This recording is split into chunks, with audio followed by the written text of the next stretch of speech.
Ladies and gentlemen, welcome to the co-optional podcast. It's don't call it a comeback. It's more of a Don't call it a comeback. You said it first. So. Yeah, I asked you not to call it a comeback. Yeah. Like, that doesn't actually include me. That was more going out to everybody else. Do as I say, not as I do. That'd be a great It's teacher. a comeback. It's not a comeback. There, Not even close to being a comeback. Zero comebacks. We do not. It's not what we do. Not a comeback. If we're gonna lose, we're losing. We do not We've come already back. lost. Yeah. If anything, we've gone home. We're in the locker room, and the coach has just given up. He's in the corner with a bottle of Jack and tears. I can't help but notice that in that remark you were dropping subtle hints as to what your game of the year is, Jesse. I was gonna make that joke. I'm so glad you did. Whoa. This is a we- good time to bring Whoa. up the fact that my Polaris contract, page 2, had an amendment to it I forgot about that said, if this Crendor. information is revealed, Totalbiscuit's internet will be terminated. Why My did favorite you... part of this is if I don't people know. didn't catch the 5 minutes of last time. Have no clue. No what idea what we're talking about. Listen, I make my living by providing high-quality non-content and inside jokes. That's all I do. You I are have to history's keep highest doing it. quality non-person, I've got to say. Speaking of high quality just- non-content inside jokes, Oh, not again. there you go. There you go. That's a good year and a half ago. I don't have any inside jokes around me. Unless you've never seen the podcast before, then.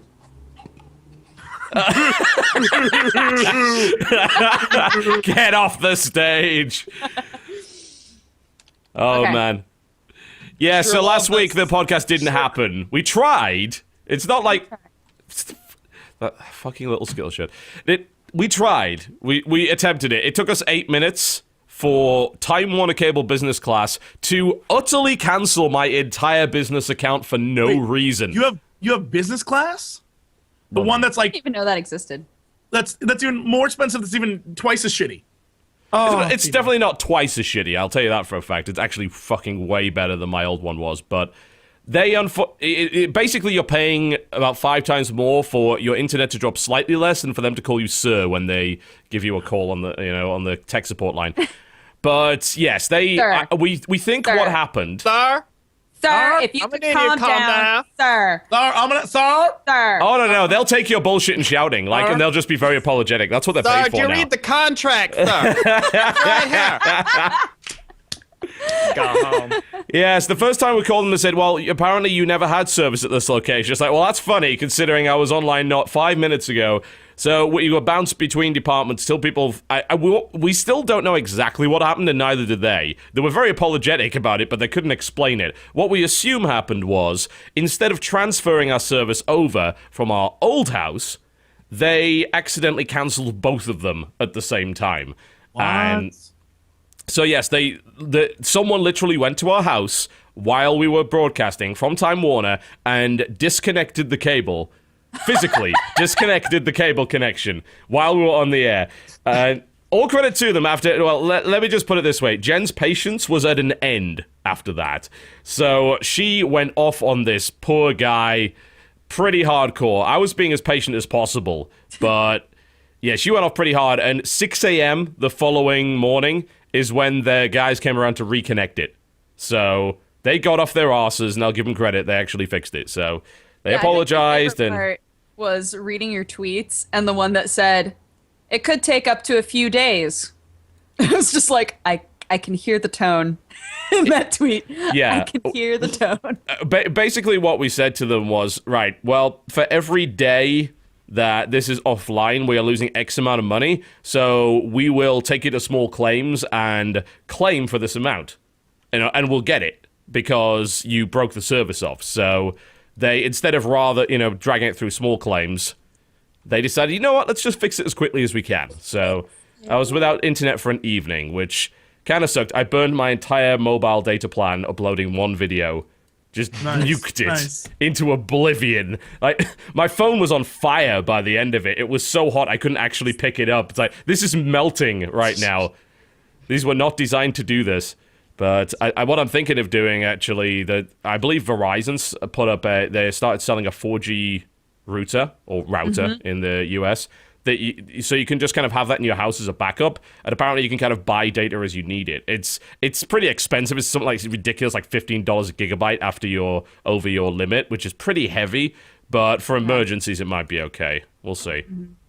I just want to say, Time Yes. Warner Cable, you are physically the worst. You are the worst ever. And They are really bad. I don't have one example. I have multiple examples. Yeah. True. Example the first. think all of us do. My mother pays her bill. She goes to the hospital for minor surgery. As she is in the hospital recovering, they call her and threaten to cancel all of her services because she didn't pay her bill. Spoiler, she paid it 2 weeks prior. Lovely. And so I was like, fine, I'll contact them. And they were like, sir, since you're not on the account, you can't really deal with this. I was like, how about I drive my ass to Kentucky and I deal with it? And they're like, sir. So I tweeted, like, you guys are the worst. And then Time Warner Cable, the Twitter people are like, if you follow us and send us a private message, we will get back to you. So I'm like, okay, Yeah. do the whole thing. Never hear from them. So the other day, I realized that for some reason on YouTube, all my internet speed is just dead. I don't know why. It works great. Everywhere else, YouTube, dead. I'm like, what is going on? So after a long, thought-out discussion with many, many people, I learned how to see how internet speeds go like to different places. Yeah. Routing. They're just totally throttling YouTube during the day between certain hours. It's Right. like between the hours of like 4 and 8. They just throttle YouTube. I'm like, hell no. So I tweet like, this is BS. And the same Twitter person's like, if you just send us a private message, like, look, you never respond. You're a horrible human being and I hate you. And they're like, "You just send it." So I sent them a private message knowing they wouldn't respond. Spoiler, they didn't respond. They don't give shits. And the problem is that they have, where I live in LA, they have a monopoly in this. Yeah, same There's here. nothing else here. There's nothing in And- NC at all. Well, there are other things, but they're twice as bad. Like it's and twice as could get expensive, which DSL. makes no sense. I looked into getting a dedicated line at one point because I was just so sick of it. And I was quoted by the local people that would do that. So we can get you 1212. I'm like, well, it's pretty slow, but I could maybe maintain a Time Warner Cable connection for my downloads and then maybe use the 12 dedicated for my upload. That sounds really good. How much is it? That'll be about $1,800 a month. Like, Right? Oh, too much. That's insane. That's Hey, insane. I should move. It'd be cheaper for me to move to Sweden. Like, I'll just do that. This makes no sense. Or move to my a God. state that has Google Fiber. It would be I cheaper honestly to do that. I had a considering moment where I was like, you know what, Kansas City's not that bad of a place. I've been there. I could go to Austin. I can handle it there. I was like, F it, I don't even care. Austin's And then I was like, pretty wait a minute. Google, I think I was like, hey, Google Fiber. I know the YouTube LA space is in this part of the city. Maybe It you would could make do sense, wouldn't it? They own YouTube. They know like so many YouTubers around there. Maybe give them Google Fiber. Come on. You've already got us using a crappy Google Plus service and YouTube and everything else. Right. Google has infested my phone to the point where it knows when my players are flying and tells me when they've landed without me prompting it to. It knows my life already. We might as well hand over a little bit more.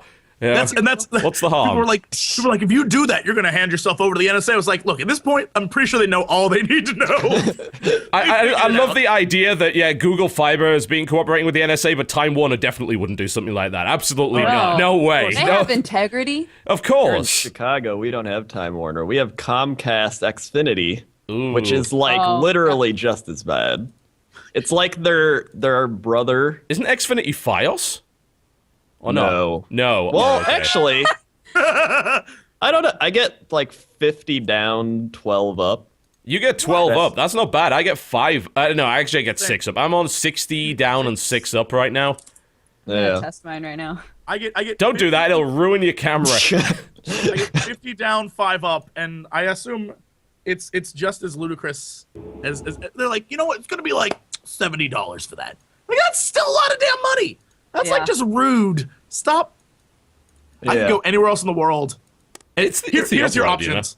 You either go someplace else in the world where they have no internet and just give up and become like a beach bum, or you go someplace where the internet's like, oh yeah, mine's 100 down, 100 up, America. I pay $1. Sweden. Yeah, I get it for free. We Sweden. pay a Swedish dollar, which is like $800. As soon as anyone is American. born in Sweden, they're given lifetime access to gigabit fiber. Just like, that's the first thing. As soon as they come out of the womb, before they even cut that umbilical cord, it's like, here's the access code to your fiber optic system, sir. And then just this government suit just leaves the hospital, never to be seen again. It's a very mysterious process. True story. Your umbilical cord is the cable they use. To power That explains stem the cells, speed. man. Stem cells. Yeah. They can do anything. Well, they Stem cells can. can do anything. I've been told. They can I do heard absolutely comments in like a YouTube video. Some guy's like, "Oh, I gotta pay off my student loans," and some guy's like, "In Sweden, they pay us to go to school." I was like, "Oh." I've been to Sweden a few times and it was fun. But I gotta say, like, Reddit has an obsession with Sweden to the point where I just can't take it seriously anymore. According to them, Sweden is a glorious weed-smoking utopia, and America is the worst place on earth. Like, well, I don't know if I necessarily agree with that. For one thing, you have a computer that allows you to post how much you hate your country. That's more than most True. people on the I planet. was just So about to say, you got a solid leg up on them it's not there. as bad as plenty of places in the world. Like, It's maybe probably adjust not- your perception Yeah. of like what counts as a bad life. Like, Yes. come on. It's not Fallujah. It's not the Congo. It's I think not that could. Darfur. Come on. I think that can be said about. Look, it's not Fallujah. Like that's just. It's not Fallujah. Look, it's not Fallujah. Fallujah. It's not Here's the Fallujah. thing. Sounds like a really great sitcom idea. It's That would not be fantastic. Fallujah. Yeah. It'll only Well, have a NBC. pilot episode because they'll run out of jokes. But Indeed. it's going to be a great pilot. Betty White was amazing in it, though. Just hilarious. She played every character. Every character. Great. I didn't know that she had that sort of acting strength. Either. Welcome to the Co-optional Podcast. We occasionally talk about video games. Mainly just about internet companies. I mean, Yes. That's kind of related, I guess. Yeah. Oh, man. But coming up in the show, we'll be talking about what we've been playing this week. And frankly, over the last couple of weeks, the news has been basically zero.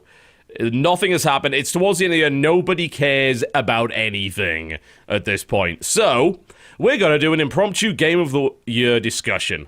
We're going to do... It's not going to be an award show. We're going to do a discussion. Because there is actually an award show coming on Polaris, and they might get upset if we ruined that. Oh, So- guys, I don't want to spoil anything for you all. But watch the award show, and just watch Game of the Year. I did something amazing. It's maybe the best thing I've ever done. Polaris was like, "Hey, submit something to us." I was like, "Okay, I will." So this is I going to feel be so good about it. a big off-the-cuff discussion. I have a number of different categories for you guys, which include biggest disappointment. Oh God. Also Okay. includes biggest example of how terrible gaming has become. Uh-huh.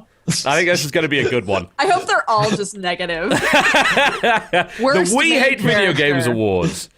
Brought to you by the Worst Co-optional development Podcast. company that somehow made a good game.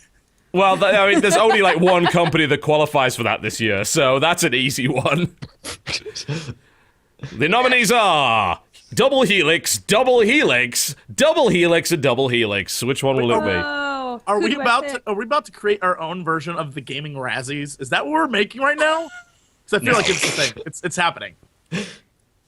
Yes. Best, worst voice actress in a game. I don't know that one. It's a pretty, we're actually kind of taking suggestions for categories right now for this discussion, and there's one that I'm just going to steal from the channel. Snake056 said Beyond Two Souls best movie. Big, which is the best wasn't a game? There you go. Oh man.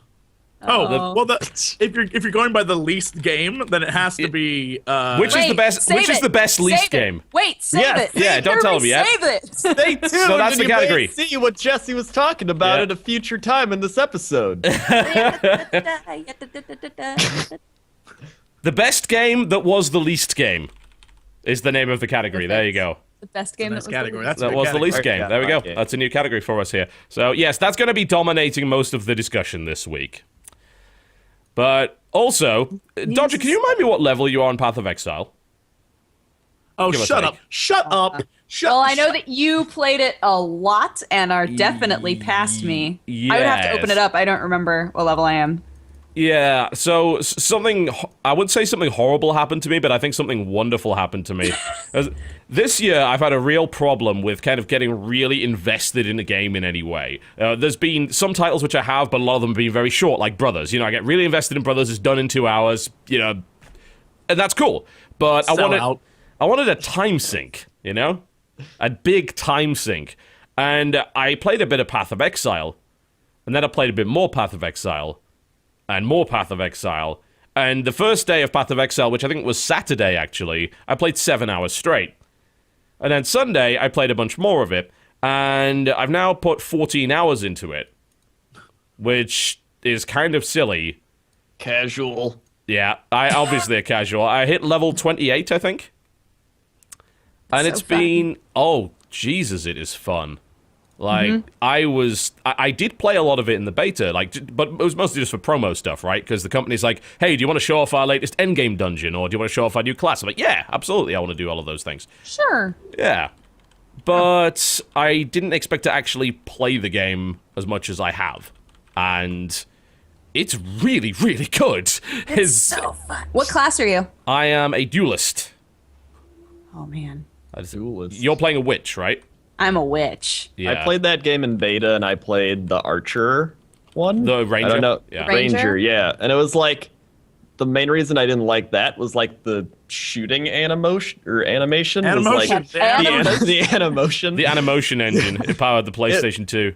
There's something about it that like wasn't fluid, and I was just like, this feels weird. But I feel that was beta still, so it may have changed. Yeah, it's hard for me to know about the other classes, because with Duelist, you can use a bow if you want, but I mean, there's an entire tree for it in the passives, but because I don't generally like ranged characters in those kind of games, because I feel you can never get as much satisfaction as getting a giant hammer and smashing everything around you with it. Yeah. You know, that is a hell of a lot of fun for me in games like that. So a class like a Ranger or anything like that just would not work for me. So I picked Duelist, and initially I thought, all right, dual wield. So I was having fun with dual wield. I was being a bit of a blender. I was like spamming double attack, which is really, really fast, and doing all these spins and great stuff. And then in this dungeon, this weapon drops, and it's like my first orange item ever. And it's called Shiver Sting, and it's a two-handed bastard sword. That's the one that you linked me to. Yes. That was like crazy. It's insane. Like, I am still... That's a level 14 item. I'm still using it at level 29. Because that thing actually pretty much has a stat on it that doubles all the damage it does. So it's ludicrously powerful. It makes you immune to freezing as well, which was convenient because I got it just before a boss that uses nothing but frost attacks. So that was hilarious. I just beat her down with this thing and didn't give any fucks. And it's weird because that weapon's now kind of defined my playstyle. And all of the passives I was kind of getting up to that point were more aimed towards dual wield, because that's really what I want to do. But I don't know if that's possible in the end game, because one of the big problems with that game, and you were talking about this last time, Dodger, everyone was saying, oh, you know, you gotta pick the right build. If you don't, then, you know, you're a bad player. Because at the end game, if you actually pick a bunch of wrong passives, you're gonna be struggling to actually get through that content.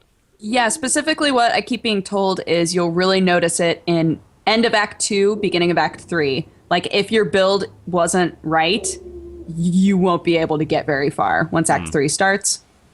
So I'm like, cool. That's the problem with talent trees, really, is they give you the illusion of like, I have so much customizability, and it's like, really, you have to do the best build, and everyone's like, go look it up online. And I feel like people just like feeling entitled, like, I went and looked it up online, I'm so good. The problem I've got with Path of Exile is that I haven't found a good place to look it up online. I tried. I thought, you know, all right, okay, I've dug into the talent tree a bit, I've picked what looked like good stuff, yeah? So I don't think I've messed my character up yet. Now might be the time to look at builds. And I go on all the websites, and, like, nobody uses them. And so it's very, very difficult to figure out how accurate any of these builds are. Like, because maybe there's, like, 1 rating on them. That's not enough trust. You know, I don't know if that's any good. A lot of the other builds are from February in the old beta. I don't know if they're still valid. So I don't know how accurate that really is, but what I've been seeing, the theme is that you've got to make sure you get as much health as possible. And if you don't, then you just get one shot. So grab all of the statistics and all of the little passives that give you health in some way, and whatever else you do, you can kind of still make work. That seems to be the overall theme. So I don't think it's as ridiculous as people have been making it out to be, but it is definitely a little worrying because respecking in that game is extremely difficult. Yeah. But it's an awesome, awesome game. I've been having so much fun with it. I'm gonna end up playing this, aren't I? Damn it. It's good, man. I don't know if you... I don't know, maybe you'll like it, maybe you won't. Because you're into lore, and that game does lore in kind of a similar way to the way Dark Souls does, although maybe a little bit more obvious. So there is lore, there's a lot of it. But direct story is in itself kind of weak. You know, so if you're expecting, like, big cutscenes and stuff like that, they don't have any of that. They've got voice acting, which is all Australian. There's fantastic voice acting, but then, yeah, the lore, you find the lore in the environment. Yeah. So sometimes you won't find things out at all. But at the same time, Jesse's the sort of person who's like, I need to look at everything. So maybe... I don't know, maybe that would be okay for you, because... What was your opinion of the way Diablo 3 actually delivered its story? Because I know your opinion of the silly bint girl who you hate, but like in general, how well do you think Diablo 3 handled its story? I'm actually playing through it again because I just got Friday. You got Reaper of Souls? Oh yeah, I got the beta too. Yeah, I have that. So I haven't played it yet. I made a Crusader and I'm going through it from the beginning. And one thing that I really, really like is the book system, because it's not the discovery of lore through the books. It's something I like it because you just press play and it reads you what it would have said, and you can keep killing. And I think that's something that I really, really enjoy. Most of the lore, the way it's delivered is kind of like ham-fisted, but I think that little aspect of exploring, like if I was playing a game, for example, like Dishonored, where there are 12 billion books, if I could have got a book and then pressed play and Corvo would have read it, I could have continued on and done stuff without sitting there reading everything that was happening. Yeah, they did that I like really that well. mechanic. I'll give them more credit for that. I actually love the fact that every monster had a piece of lore associated with it that was read out by the various characters, and you could read it while you were doing other stuff. Stopping, this is actually a problem Path of Exile has. There are these various kind of waystones that tell a lot of the history of the island, but you can't play them while you're running around. You've got to stand there and listen to them. Which is if ridiculous. you walk away, it's like, oh, never mind. Yeah. Come on. It's like, come on, I want to kill more stuff, you know, and I don't necessarily want to have to stand here listening to it. I think that's something they could very easily fix, and I think a lot of developers need to look into this idea. If you're going to explain the lore, and you're going to do exposition, do it in a way that allows me to do other stuff, because otherwise I'm going to end up resenting you for it. If it's But not like that's not real life. Like, if you were reading something and you walked away, you wouldn't be able to keep reading it. I'm still waiting for their great explanation of the kind of voxophones that were in Bioshock Infinite. So I'm carrying around a giant record player with me. Is that how I can listen to these while not, you know, data immersion? The books are numbered too. Elizabeth in Diablo, puts them in an alternate reality. No, Crendor's right. I like how if you all the find books are book numbered. 3, you know, like, oh, there's 2 I missed. Yeah. That's one of the few achievements I have in that game. Is I have all the books, talk to all the characters every single time. Like, I'm one of those nerds who's like, hold up, I know I just killed a boss. I need to go back to town to make sure there isn't some new conversation. Then I go back to town. I'm like, all right, we're good. I go back. Meanwhile, my team's already killed the other boss. I'm like, what? Guys, there was lore there. I'm playing Path of Exile entirely solo, actually. I've had no real desire or need to go in a party. I know there's a lot of synergy involved in the different classes, but I'm pretty much a monster on my own. And as long as I can keep doing that, I'll be good. I don't know if you can do that. I don't know if you can do that in the 3rd difficulty level, though. I don't know. We'll see. I'm doing really well now, but as I said, I'm running around with Shiver Sting just wrecking people, so I don't know if that's going to continue happening. But I love it. I've been having an absolute blast with it. It's been really, really fun. Everybody keeps saying that the best class is Scion, and I'm curious what that's like to play. Yeah, that's the one that kind of starts right in the middle of the tree and balances all 3 different abilities. You don't even get that, I believe, until you've beaten the game once, because you have to actually rescue her at the end or whatever. And then she's unlocked as a character. So she was like one of the ones that wasn't in the beta. She came in last, but apparently getting her is good because a lot of builds are actually based on one of her basic gems called Spectral Throw. There's actually a duelist build, one of the more popular ones that I can tell anyway, is based on Spectral Throne. The only way to get that gem, aside from trading for it, is to actually have a Scion character. Roll up a Scion, get the gem, put it in your stash, and then swap it out that way. Scion just makes me think of League of Legends. Oh, yes, of course, that guy. Yep. I don't understand. Sorry, keep going. No, go for it. Go for it. You're on a topic that I haven't played this game, so continue, please. One last thing is just that the more that I play Path of Exile, the less I understand why she's a witch instead of a necromancer. Because literally all I do is raise up zombies and conjure skeletons and be like, go ahead, go kill stuff, and then I throw fireballs at things while my zombies are killing people. Well, why? I assume there are other spells. I assume there are other paths you can go on. Yeah, the thing about the thing about the talent tree is that the talent tree is passive. Yeah, so there's this massive, great stonking spear grid basically that is all passive, and eventually you will end up specializing in different stuff. Like there's trees for my duelists that are focused on swords, that are focused on axes, bows. There's even ones that are focused on doing cold damage. So like if I'm a guy that so I'll look for gear that does cold damage and amplify that. With a witch, it's a similar kind of situation. But your skills are based on gems that you find. And you socket those gems in, you can swap them out at will, and you level the gems up individually. So, have you found all of the other spells that do lightning damage and big storms and fireballs and like frost storms and things like that? Or are you just choosing not to use them? I've been finding them, but really like the best, because I'm so squishy, the best thing for me to do is make sure that I have like a bunch of things tanking for you. Yeah, as much of like a barrier between me and things that can hit me physically as possible. That makes sense. So, yeah. So I'm just like skeletons all day, zombies all day, and then just fireballs, AoE, run big away. glass cannon build would work with a witch, actually. I didn't play enough of it in the beta to really know if that would be viable, but the way you're playing it does seem to be the best way to do it solo. I'm trying to like add as much health as I can when it's available to me in the tree. Yeah. And then also, at first I thought that it would be a good idea to focus on ice, but I'm realizing that if I shatter the bodies, I can't raise them as zombies, so I focus on fire instead. Okay. And it's been awesome. So. Cool. Yeah. Dopeness the Witch. Watch my playthrough on youtube.com/press to continue. Anyways. Indeed. Yeah, there's that. So, on the apparently we've been opposite playing that. spectrum, Shameless.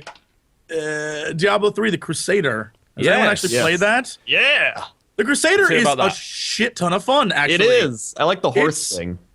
I You get the horse and you ride around. yeah, no, it's you get a horse. And you like you Well, have the that ability- was really well explained. No, it's supposed to be an attack.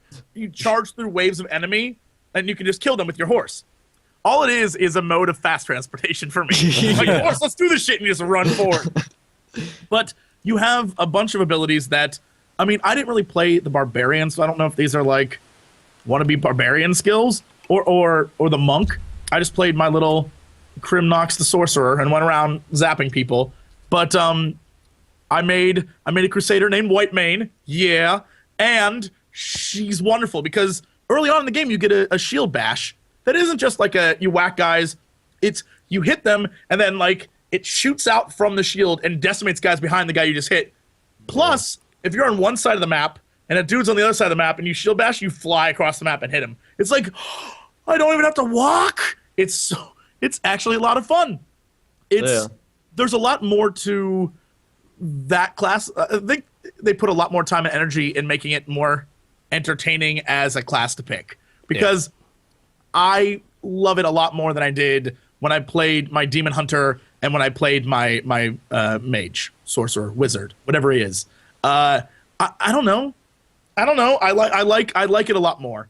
I dislike the fact that they give you a level 1, which means I have to play through 4 acts that I hate to get to the new content. But I'm not going to play the new content on Crimnox. I want to see it on the new character. So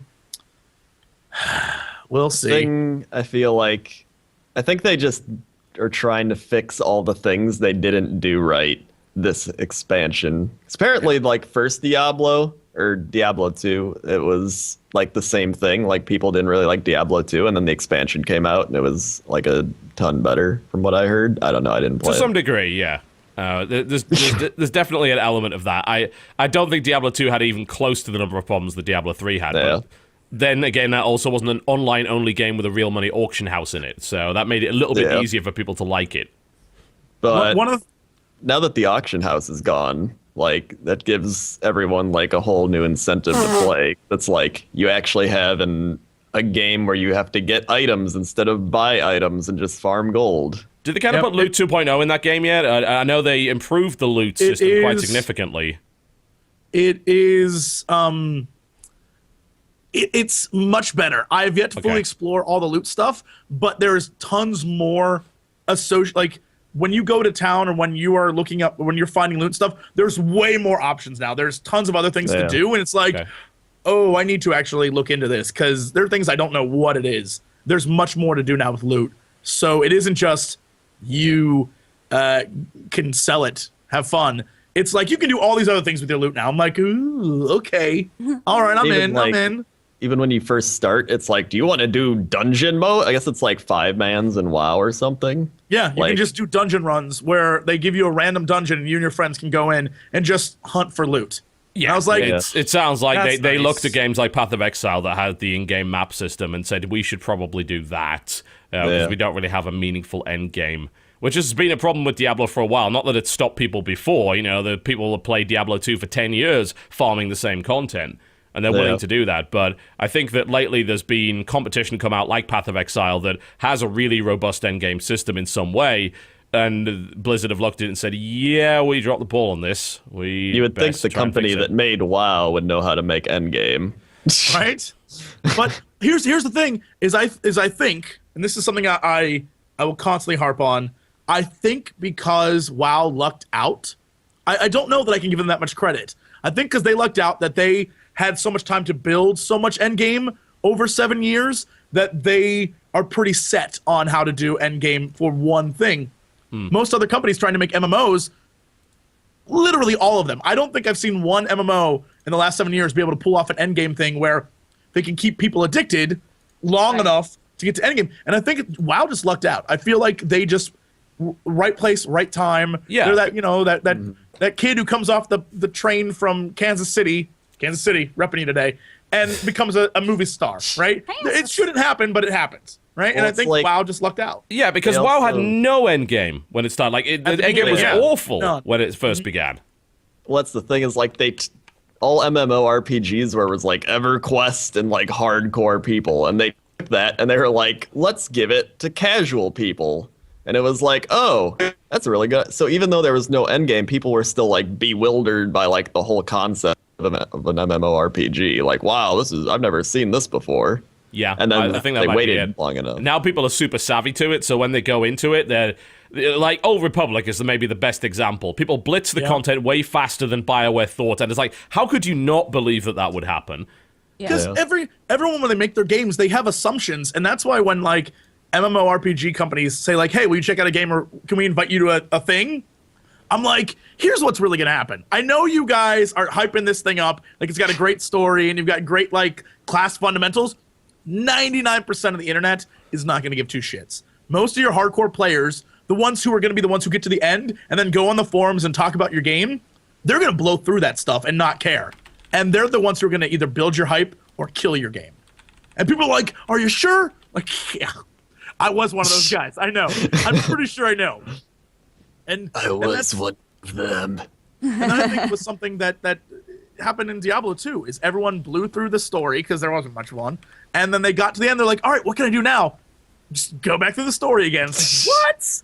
And I will say though, playing Diablo 3, the beta for the new one on PC, I realized how much more I enjoyed the PlayStation version at BlizzCon. I was like, this is much slower than that was, and I was like, damn. I might get it for PS4. I'm strongly considering it for PS4. Like once Reaper of Souls comes out, get the PS4 version, play couch co-op, and just forget about the PC version. Right? Yeah. Which is weird, and I never say that ever. But in the case of Diablo, it's a bit of a different deal because when you play it on PS3 and of course on PS4, you realize that the changes they made to make the controller work actually make it a better game. Mm-hmm. It's just more fun. It's more fluid. And yeah, and I don't know what change they did to the 2.5D. They made it like 2.3D. I don't even know what you would call it. You just made that up. Like they made like a weird many angle, Ds. like a shift in the view. He wants the D. Sorry. Yep. Sorry. Rough guys. Tenacious. 2.5 It's tenacious. Ds. That D. I'm sorry. It's a weird angle shift of how they did it. So it looks less like you're looking from above and more like the side, kind of. Okay. And it looks better. It moves faster, and you don't have to like click to move, click to move, click to move, hold it down to move. Now I'm just holding and moving my mouse. It's just you're like, oh, I'm killing guys. Oh, now more guys are dying. I love it more. I don't know why. I just do. Sweet. Maybe it's because you're lazy and it's like easier to do. I've always said PC is always easier. Always easier to play. In all games, PC is easier. But for some reason, Diablo is just easier on a PlayStation. It feels better. It's Yeah. not necessarily easier, it just feels better.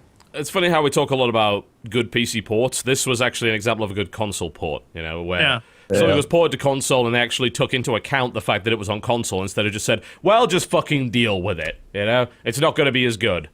And it works both ways. It should be, you should develop a game based on the strengths of the hardware and the controller that you're using.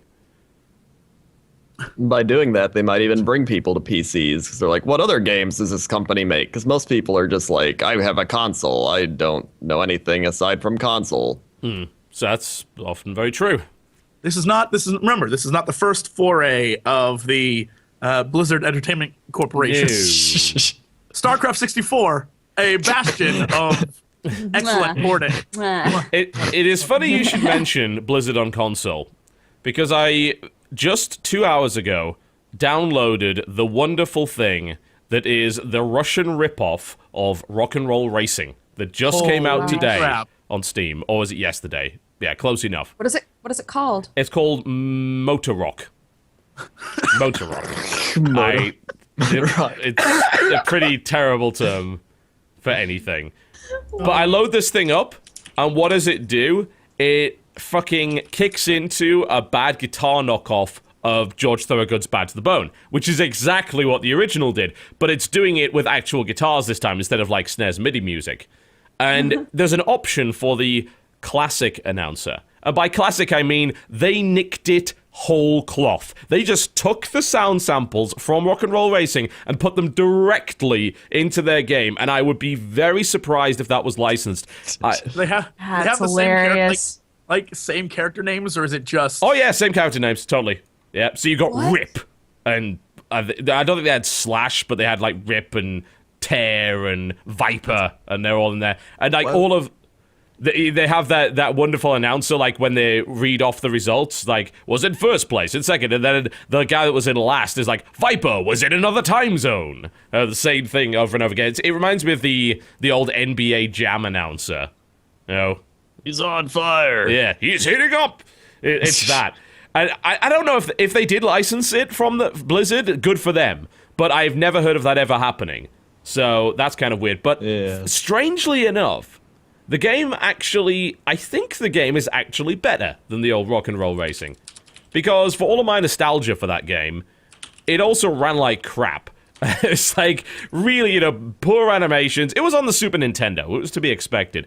This thing runs at like, really smooth 60 FPS. It's in the same kind of weird isometric perspective. And it's actually fun to play. And they've expanded the soundtrack with even more rock and roll knockoffs. There's like 20 of them now instead of the 5 that Blizzard licensed back in the day. Yeah, they definitely didn't get Blizzard's permission, because they're on the website's FAQ. The question is, with copyright, will you not have any problems? What about Blizzard? And the answer is, we haven't received any formal complaints. So basically, they went for, it's better to ask forgiveness than ask permission. I better make this video soon, because Blizzard might DMCA this game. Oh my god. It's... I don't know, man. So far, after playing it a little bit, I have got to say that as Russian knockoffs go, this is not a bad one. The actual gameplay is not that bad. And that really surprises me. It's the same kind of perspective, it's smooth, it's fun to play. The art style's nowhere near as good, and everything else about it just reminds you that Rock and Roll Racing had some actual soul to it. Right. But this is okay. The weird thing is that what you're seeing on the screen right now is the trailer for it. There's a behind the car mode, which is way easier to play than the weird isometric view. Because if you play in isometric, you always crash into shit. Always. But that's half the fun of it. But if you play behind the car, you can actually play it like a regular racing game. And I think that kind of ruins it, actually. It's just... It's not quite the same. But, you know, everything, like, you can see how Russian it is. Like, look at how bad our font choice is. Look at how bad our menus are. But the game's actually pretty good, strangely enough. I forgot the character designs in this game. Oh, man. They are amazing. The one guy looks like Slimer. Yeah. Oh. This is great. This is great. Yeah, I don't know. I mean, I'll play a little bit more of it. Because I'm really quite curious to know whether or not it's actually good or whether I'm just kind of being blinded by how shiny it is, but... I love the knockoffs. There's a Motorhead knockoff and a Slayer knockoff that are all just hilariously done. Like, they're just... They're kind of karaoke style. You know how they do karaoke tracks to try and not infringe copyright? It's like that, only with metal. And it's comical, but it's actually fun to listen to. And I think on Steam... If you buy the game and download it, even if the game winds up getting pulled, you still get to keep the game anyway, since you bought it. Yeah. Quick! Buy! Quick! This is mad money right now. Everything into Motor Rock right now. Go now. Yeah. So I've been playing a bit of that, and it was rather strange. I think the only other thing I've been playing, aside from, of course, Chivalry. Yep. Chivalry's a fun game, isn't it, guys?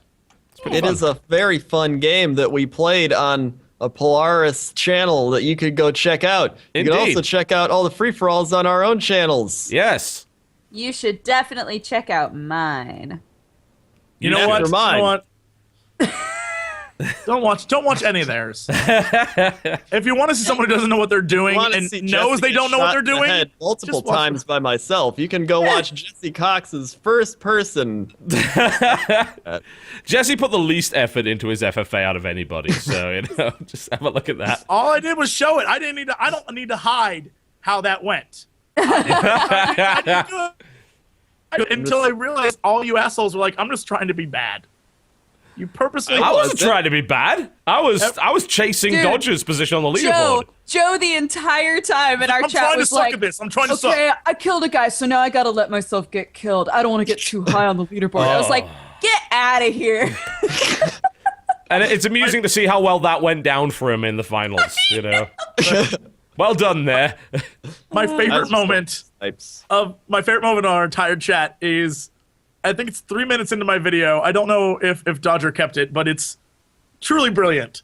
Is when you say something, I think you just killed me, and I literally just nerd rage. And I'm like, you know what? This cute girl act, it's not cutting it. I totally kept that in mind, yeah. And then you're like, look, I have to win on behalf of my entire agenda. That was a great line.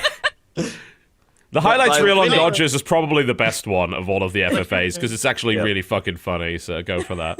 But by winning, she actually lost, because Simon... I am really sorry that you had to deal with Simon. Yeah, spoiler, I won the FFA, and then they paired me with the person who came in last in the FFA, which was Simon, and he team killed me so many times. We thought we would have learned by now. Like, we've had him in 2 separate Chivalry things, all of these big promo events. Every time he is fucking useless at the game. Totally useless. The whole time he was apologizing, I was like, it's okay, Simon. You know what? It's fine. I've accepted this. My fate. It was just... To be fair, I think it's what you get for just left-clicking with the biggest weapon you could find. You deserve that. Look, like I said, 360 Samurai, USA. Should have been a pirate. Should have been a pirate. That's the skill class. No, pirates all are not skill classes. No, I played with pirate for a while because I really liked the pirates, but like I could not figure out the right strategy for them because every time I would take out my sword, it would be like, no, it is. That's you don't take out your gun. You never take out your sword as a pirate unless it's some guy's coming right at you. That's what I mean. Somebody would be coming right at me, and I'd be like, okay, putting away the gun, taking out the sword. Oh, I'm dead. Like, he just like takes. You gotta be a little quicker. Because you got to be ready with that. That sword is okay. It's pretty quick, but you've got to be pretty good at blocking because no shields for you, you know? Yeah. So if you're good at parrying, you can actually counterattack really fast with the cutlass, but yeah, they're not very durable. So without the ranged advantage, they're pretty clearly the worst class in melee. There's nothing more rewarding, though, than shooting someone's head off. Yeah, dude, watching their head explode. Here's You're just the like, thing. Every time I use the pirate, and I was like, yeah, headshot. It's like, you team killed. I'm like, what? I was aiming at another guy, and a guy over on the side of the screen just explodes. I'm like, That's the best part about the free-for-all is you just see like 3 people fighting, and you're just like, Indiscriminately shoot into the melee and hope for the best. Dude. That would explain why you were always standing on the harbor, right over the edge. I knew where to find you. it's a great strategy. I had the exact same strategy that I had in our very first chivalry tournament. Wait until there's a clump of people, and then run over and just go, Yeah. kill, Wave kill. the biggest, longest weapon you can find into a melee and hope for the best. as a samurai, I found the 4th weapon is an even bigger, longer sword. Yes. Yeah. And it's even heavier. And that thing, if you do, I don't know what button it is for everyone else, but on my mouse, it's like one of the side buttons. It does a down slash. Yeah. You can't defend that thing. Once I figured that out, the last half of my video was me just going up to people and just going slash, and it's like, you killed 4 people. I'm like, this is fantastic. It is. I pulled a dodger, and I felt really good about it. I was like, I get it now. But it's more like you pulled a husky. You figured out a tactic that no one else knew, and then won with it. Well, except you didn't, but kind of won a Bronze bit medal, with dog. it. Bronze medal. You won a bit with it. You didn't even get the bronze. You got like the second to last place. Free for all bronze. Second to last place. It's a dodger. Look, I feel good about at least beating dodger. I'm not including Simon in that. Look. I'm not just. It was fun. We had a lot of fun. Yeah, we did. We did. It was definitely a good laugh. And as usual, the reactions were as predicted. Every time we do a tournament, there's always a lot of salt in the comments section. Huge amounts, like mounds of salt, pillars of salt. Speaking of tournaments. Indeed, plug time. It is time to make it rainbow again. Oh, shit. It is. So, the Speed Bowl League will finally be happening. I'm running it because I have no time. I have time. Yes, have and I don't. And he doesn't. So I'll be doing highlight shows and running it and all that stuff. And it will go... Making all the ad revenue. Yes. Oh. And so... My team this year is good. Yes. Yeah. So we have myself, Totalbiscuit, Dodger. Yes, I will play. Force Starcraft, Northern Lion, Crendor. Crendor is a problem. But it's like, this is a guy who's like one of the best Blood Bowl players there is. This is going to get... playing vampire. Oh, are you afraid? I'm kind of... I'm terrified. And we have Strippin, Tales of Lumen, and Quill 18. Yeah. Oh yeah, and Unit Lost.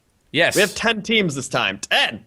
Because since it's Speed Bowl, the games are faster and shorter, so I figured might as well add like 2 extra teams. It won't be as much of a commitment to watch our games. Yeah, you Just don't have sit to down wait. and be like, oh, it's over. Okay, Yeah, well. it's not a 1.5 hour game like we did last time. Speed Bowl is like 15 to 20 minutes because the turns are 45 seconds. It's also a bit more, let's just say, accident prone because you by no means have enough time to properly think your moves out. You can't move I'm gonna everybody be on your freaking team. out. I panic so badly. Yeah, I need to practice it. I will play goblins. I am going to play goblins, which is going to go horribly. Horribly good and horribly bad. Yes. You might chainsaw people and then chainsaw yourself. That's goblins. I'm playing arguably the worst team. Are you playing halflings? Halflings, yeah. Oh, Jesus. I'm so excited. I'm so excited because everybody was so sad that I wasn't halflings last time. And I'm like, look, this time. But you never know. The 40 halflings seconds. are going to make it happen. Have you made sure that you can get a chef? You got to get a chef. You I got thought to. that you could only have a chef as like inducements, but Yeah, that's Nora was why like, you don't spend all of your money so that you get 100,000 coins in inducements every time, and then you just buy a chef. It's too late. Spent it all. Fire somebody from your team. I'm playing the Underworld team, which is goblins and Skaven and a troll. Yes. And we are the Dark Rainbows. Get it? That's a It's terrible like name rainbows, for but we're- anything. That's the What's the stupidest underworld? It's the effing Dark thing I've Rainbows. ever Horrible My heard. troll name. is named Rick Troll. Yes. Good. It's wonderful. He can throw my goblins around, and he may eat them. There is a Yes, possibility. there is a of that possibility. happening, but I'm excited. We got My, 6 of the teams signed up yet, or no, 6 or 7. So we got 3 almost more there. people. We're almost there, and then we're gonna get it going. Yep. I think Crendor's playing vampires. Yeah. Yeah, he is. That's going to be a really weird one. For those who don't know, vampires are really, really good stats-wise. Like, they're monstrously good stats-wise. Really well-rounded players. Except they have a slight problem in that they get distracted very easily. So I think with every single vampire or something like that on a roll of a 6, they try and go and suck someone's blood, and that could actually Yeah, they be... just peace Yeah. out. Yeah, and that could be a friendly as well. So they're ridiculously unreliable. Yeah, so it's like they have thralls. There's like thralls and vampires, and then if they have to like have one next to them, because if they roll a 1, then they have to bite something, and if they don't, they get a turnover. What? So that's not good. F that game. F that game. F that stupid game. I'm Stripping. glad you're not playing, Jesse. I could do without the just game after game of whining. Griffin is game. playing the Wood Elves. Oh, He actually asked me if he tryharding. could use my footage so he can make a video about how bad the team was last year. I was like, Yep. you enjoy that. Wood Elves, one of the best teams, played by Jesse in the most disastrous way possible. Yep. You gotta go Oh, for man. it. You gotta go for it. Yeah, so What a that's game. coming. That's coming. Yep. Fun. It will Yeah. be quite enjoyable. So, Crendor, what have you been playing this week exactly? Let's see. I have played obviously Blood Bowl. Mm-hmm.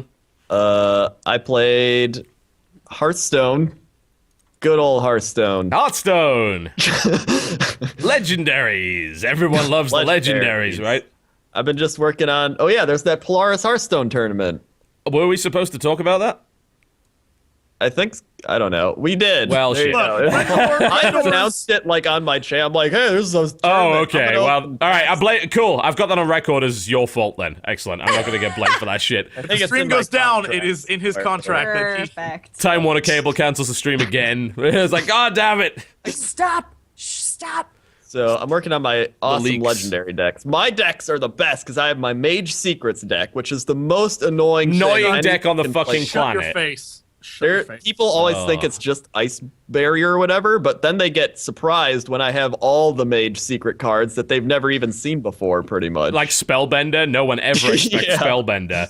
so Spellbender great. is so good against rogues sometimes because they do, or in fact priests, they do the whole I'm going to buff this thing to high heaven nonsense, and then the Spellbender steals it and becomes monstrous, then punches them in the face. It's very Here's- fun when you have an 8/8 and then they have Spellbender out and they mind control it, but it mind controls the Spellbender. Nice. Here's what we're gonna find out, and I feel bad for everyone who has some illusion that this game is gonna be fair. What we're gonna find out in this tournament is that everyone who spent a ton of money on packs to make the perfect decks is gonna destroy everyone. It's gonna win, and everyone yeah. else is just gonna be like, I tried. So I going deliberately in, made some terrible decks for this tournament. Like, I made 3 entirely random. I didn't even look at what was in the deck, and I just sent screenshots. I was like, I'm not even gonna look at this. I don't want to know. 3 entirely random decks. 2 of them, I have hope that the randomness pays off because we'll find out. But I'm like, there's no way I could like a multi-secret mage deck is just a pain in the ass. There's no it's way I not want to. good though. Like, it is not a good deck. It's a very fun deck. yes, but it's hilarious, but it's this not is how I good. That's how I beat Crendor. The first, like when he had his super decks, I went in with strategy, failed miserably. I went in randomized, I beat him twice in a row. I feel like random decks. That's the wild card. it goes It's a with my dark horse. motto. The harder even you know. try, the harder you fail. So never ever try. Never try. That's right. Life Never advice Never try, on the kids. Co-optional podcast. I didn't Don't try, you and look try. at me now. I'm here. This is my You school still life. don't try. I'm on the still don't. podcast. I still I'm don't still try. waiting to see if my account can get. Yeah, I Figure it had a out. contact about that. We're trying to get that sorted, so Yeah. hopefully that'll My work. Hearthstone game keeps freaking out on me. That's all I'll say. Yes. Like, Yep. I would Working on that. I would like to be in the Hearthstone tournament, but I currently have no cards.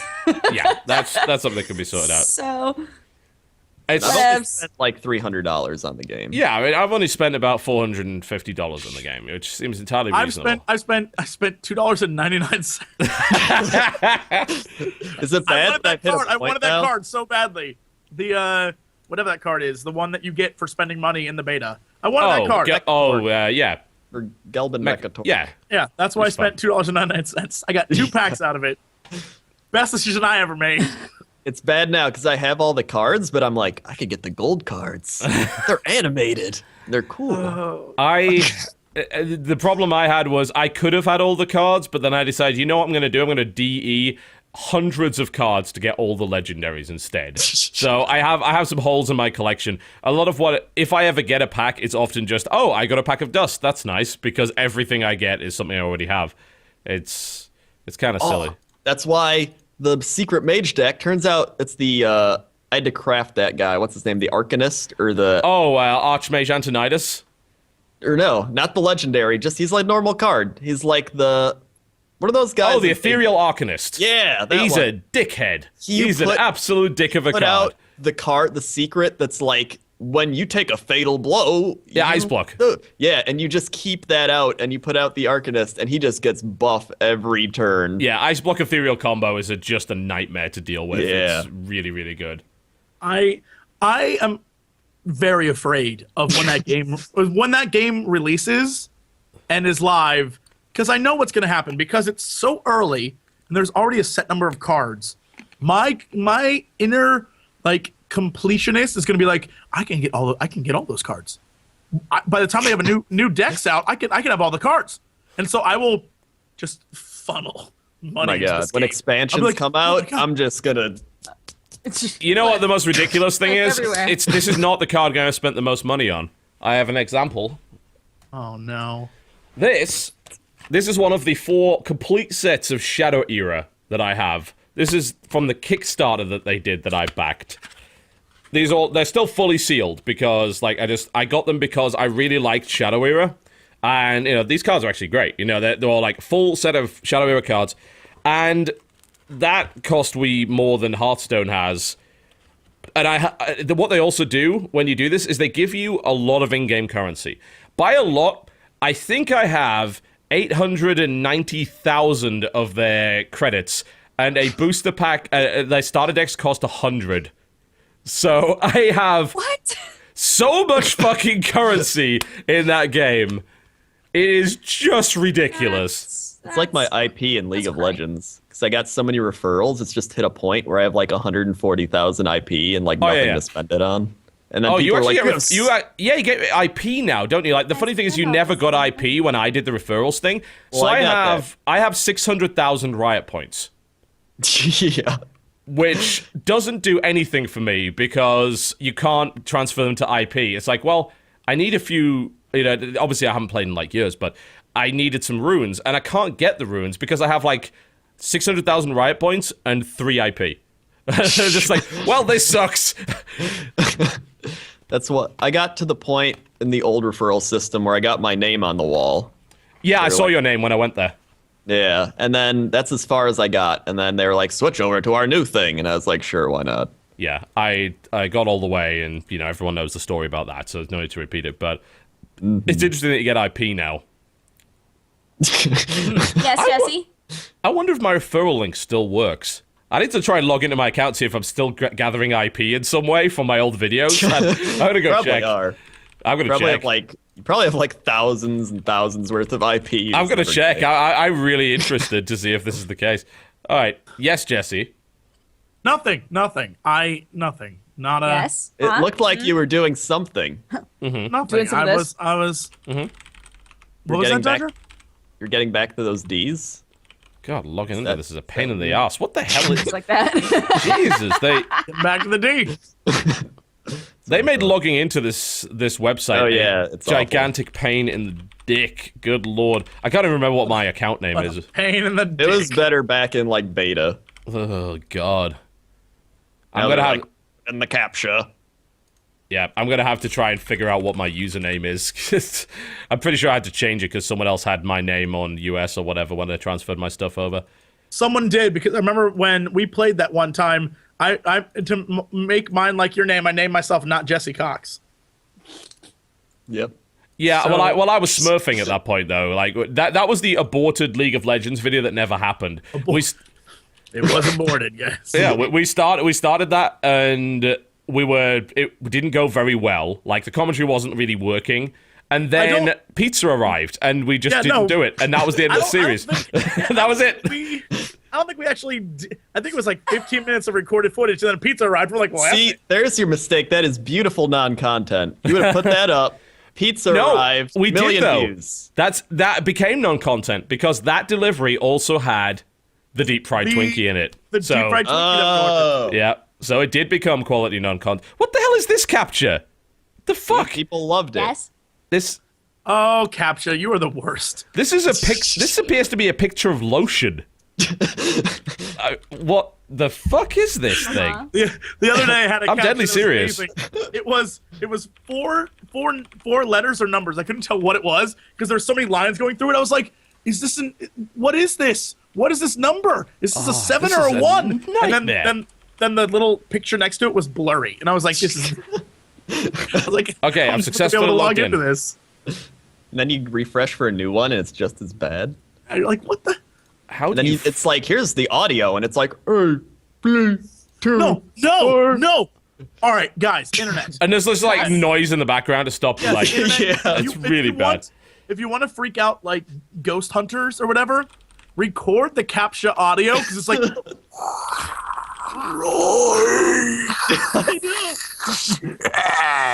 It's like, what is going on right now? creepy as shit. Lately, I think it It's was so I can't remember what it is. I tried to log into. There's some websites where they do little mini games now. Yeah. To, like put the things on the tree. That was they're a like way way of telling easy. you. What? So Yeah. much easier. It's good. Apparently, it's not foolproof. Like there are ways for bots to figure that out, but it's still kind of good enough to stop Yeah. anyone from the most dedicated. And it's not terrible like the League of Legends capture. Here's the thing. Capture is so awful.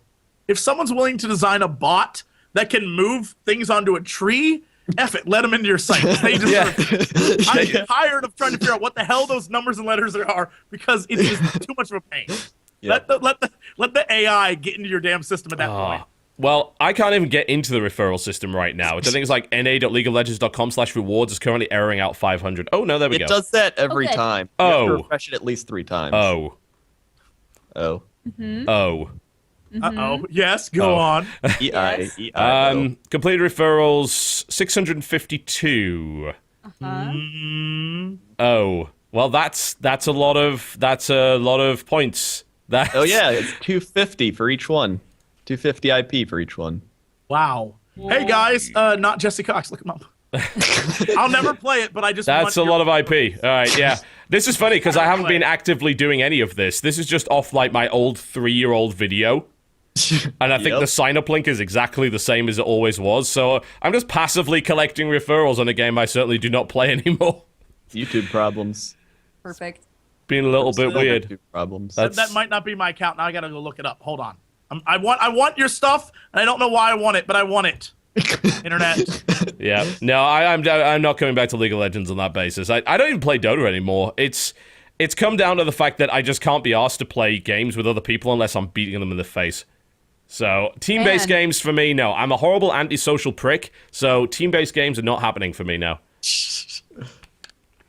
Dota was a weird flare of love for you, wasn't it? You're like I Dota still all think- day, all the time, and then Yeah. it just died. And it just became a Woke up time one morning thing. and you were like, the feelings aren't the same. When I look in your eyes, I feel nothing. I still think Dota's probably one of the best games that came out this year. Dota 2, anyway. You know, if you count it as being a 2013 game because it was released here. But unless you play with a group of people, it's horribly infuriating and really a big waste of time. I was just sick of having these like 50-minute games because obviously there's no surrender. So that sounds good in theory because at any time someone, you know, you're supposed to be encouraged to try for a comeback, which can work if you're an organized 5-man team. It's a game that doesn't snowball quite as badly as League. Yeah. But that relies you being on an organized 5-man team. If you're not, you are wasting your time because there was no way that comeback is going to happen because everyone is too busy blaming each other for getting into this position to actually rally and fucking communicate. And it was like banging my head against a wall over and over again. And I was just like, look, I love this game, but I can't be asked to play it with you people. So, maybe I get back into it with an organized team, but I don't know. Gaming has to be kind of convenient on my schedule now because I'm doing all this other shit. And Dota is not. Not only are you waiting in a queue for maybe 10 plus minutes, then you get into a game that just becomes an absolute fucking disaster piece for the rest of the hour. I was like, I could have played 6 or 7 games of Hearthstone. Or I could have made a video. Or I could have laddered and played 3 games of StarCraft. And at least if I lost in StarCraft, it was my fault, Even in LoL now, I just play ARAM because it takes like 20 minutes. And it's like, oh, it's more fun. Yeah, Nobody yells at each other. Yeah, I was playing Smite for a little while doing the ARAM mode, and I actually had a lot of fun with that. Like, I'd probably go back to League just to do ARAM, because I have all the characters. It would be especially fun to do that. So, I don't know, maybe I'll do that. Yeah, it only takes 20 minutes. Yeah.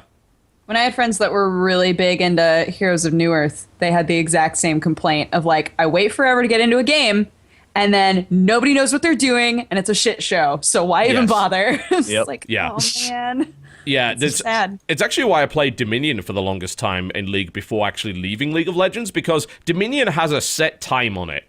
Yeah, it can't be a 55-minute game, and it doesn't really snowball because the game's kind of very much a back and forth. Yeah, so I was actually enjoying Dominion a lot. Yeah. And then a lot of people say, oh, Dominion's, terrible or whatever. It's like, is it really, though? Like, if you're competitive, I guess it is, but... It's for casuals. Which is fine. If I'm playing solo, I don't give a shit, because everyone else is a fucking terrible casual as well. So I might as well, be playing a mode that caters to all of us. Yeah. That's true. But every time I played it with Purge, I loved it, because it's like, oh, I'm communicating with someone, and we're having a really good time, and it's really awesome. And even if you lose, you feel like you tried, Yeah. You feel like you didn't completely waste all your time. Yeah. So that is a game that you have to play with people. You have to play with friends. All those games. All the MOBA type games. I don't know. I think you can get away with Awesome Nauts. Awesome Nauts, like, your individual skill can carry pretty hard. Because it's just I played Awesome Nauts this week. Oh, Starstorm is in early access, isn't it? Oh yeah, we did play Awesome Knots. That's right. Because I'm trying to get, if I'm gonna voice a character, I gotta be better at that. Oh, you're doing a character voice? Cool. Yeah, they made a little fox character. And so they were like, "You want to voice it?" And I was like, "Yes, I do. I'm terrible at your game though, but I would love to." So now I'm trying to get better because I'm really bad at it. Like really bad at it. You should play my guy because he is way overpowered still. Oh, is he still as bad? I haven't unlocked him. Oh, you're way too early in the game. You'll unlock TB before you unlock me. Oh. You can bypass that by, if you buy the skin, which is like $3, it actually unlocks the character. Oh, it just unlocks the character. That makes sense. So that's actually a really easy way of doing it. Yeah, I think I just unlocked Simon's character. The like big dwarf robot. Yeah. It's like, all right. But half of that game is Polaris characters. It's just silly. That dude who shoots dead cats at you. F that guy. He's an asshole. OP. He sucks. Durple? Durple, yeah. He killed us so many times. He just hunt us down and just toss cats at us. We're like, stop it. It was the worst. So now really what I need to like consider, because I feel like every voice under the sun, like every extreme version of a voice type has been utilized in that game. And I'm like, here's the thing. They know what kind of voice they want. Though. You can get away with it. Okay, that's good. Yeah, most voice recording has an experience voice actor. Yes, go on. Continue. They know what they want the voice to be, and they'll tell you, we would like it to sound like this, and then you try to do it, and then because you're classy, you send them one that sounds nothing like what they want, and that's 99% of the time that's what people choose. True, that's what they'll pick, and they'll be like, we didn't even think of this, and that's because you're smart. Yeah, they told me to do that gangster thing, and it's just like, I still believe that that was probably some of the worst voice acting anyone has ever done for any video game in the history of anything. And they were totally fine with it. And I was like, why did you make me do that? Why did you ask me to do that? Of all of the things. It was beautiful. It was horrible. It's very cute. Masterpiece. Horrible. Yeah. Just terrible. You know how I know that my character is loved? I'm starting to see more Rule 34, and I feel really good about it. No. I feel really good about it. There wasn't a lot to begin with. There wasn't a lot. And I was like, maybe it's because he's so damn ugly. But you know what? I feel like I have Japanese fans now because they're appreciating his wormy nature. That sounds like a really good time to go to a break, actually, as that happens. When we come back, we can conclude whatever we've been playing this week, and then we can talk about our imaginary video game awards that we made up for the rest of the show. That will be the rest of the show, folks. You're watching the Co-optional Podcast. Don't go anywhere. We'll be right back. Go buy the Smug District. Ladies and gentlemen, welcome back to the Co-optional Podcast. You just heard the sounds of Miracle of Sound with the new Black Gold 2013, which is a fantastic track from his latest album, which, if I recall correctly, goes by the name of Level 4, and you should buy, because it is great and full of really great tracks, including the Wub Wub song from Saints Row 4, which is like the best thing he's ever done. Wait, It's got a lot of wubbing in it. It's called Higher Tonight, but it's got a I lot thought of you were wubbing. talking about the song that goes, whoop, whoop, move over, that ass, too fat, whoop, whoop. That's what I was imagining. No. But you weren't talking about that It's song. not at all that thing. That's not the song we're talking about That- in this It situation. should be. That song's great. What the fuck? That came out of left field. I believe that's Wop Wop that you're thinking of. It's more of a Wop Wop than a Wub Wub. Move I see. over, dat ass, too fat. No, it's whoop whoop. Oh, it's Whoop pretty Whoop. sure. Good. I'm glad that we have our nomenclature straight on Called this whoop one. whoop. W-O-O-P. Whoop whoop. Pull over, that ass, too fat. It's great. I don't deny that. I hate music these days. I really do. Oh, yes. But do check him out. It's miracleofsound.bandcamp.com, and he has a YouTube channel, which is youtube.com/miracleofsound, where he has all of his music. So you should check him out, because he's great. Okay, so during the break, I've been clicking this referral button like thousands of times to... So, for those who don't know how the new referral system works in League of Legends, this does not mean I'm going back to playing LoL before any rumors start to go. I felt like logging in to see how many referrals I got in the new system, because I had like 26,000 in the old one, and I haven't made videos in 2 years. So, apparently I had a bunch of them, and I've been clicking this redeem button on every single new friend to redeem 250 IP on every last one of them for the last 10 minutes. So, that's been fun. Yes. Yeah. Yep. It's training you for your macro and micro. Yes, definitely on micro. My clicking APM is fantastic. So I'm trying to think of like what hero that would really benefit me on. What's got a lot of clicking? I suppose like any AD carry would count for that, I suppose.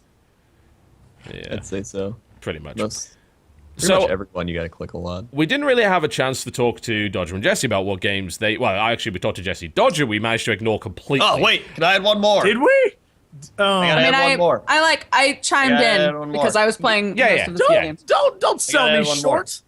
I gotta add one You more. did Risk of Diablo. Rain. It's fine. Risk We can talk of about this. Rain. Oh, you've been playing Risk of Rain.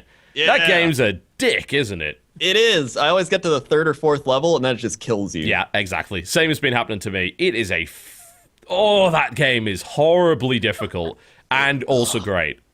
It is. It's very addicting. It makes you keep thinking you can beat it, but you can't. No, you can't. It gets for those who don't know, it gets constantly harder. Every 4 minutes, the difficulty level goes up. So Yeah. you've got to kind of rush, but simultaneously, if you rush and you don't level up enough, and you don't get enough items, the next level might kick your ass because it's a new paradigm shift in difficulty. It's really a risk. It is a risk. There's a risk of rain. Yeah. Very much so. But it's also a co-op game, and to be fair, I've only been playing it single player. That might be something we need to do co-op. I played it with 2 of my friends, and it was pretty fun. yeah, But it was that went still well. difficult. Yeah. Like, everything just got harder. Like, faster. It was like, oh, now we need to work together. Yeah. Have you unlocked any classes yet? Yeah. Which one do you get? Unlocked the first 4, which are like, there's the main one, there's like the cowboy sniper type guy, there's the shield guy, the riot. He's got like a riot shield. Okay. And then there's one more, I forgot what it was. Those were like the 3 ones I played at least. Fair enough. Some of the unlocks for that game are just silly to get, apparently. No.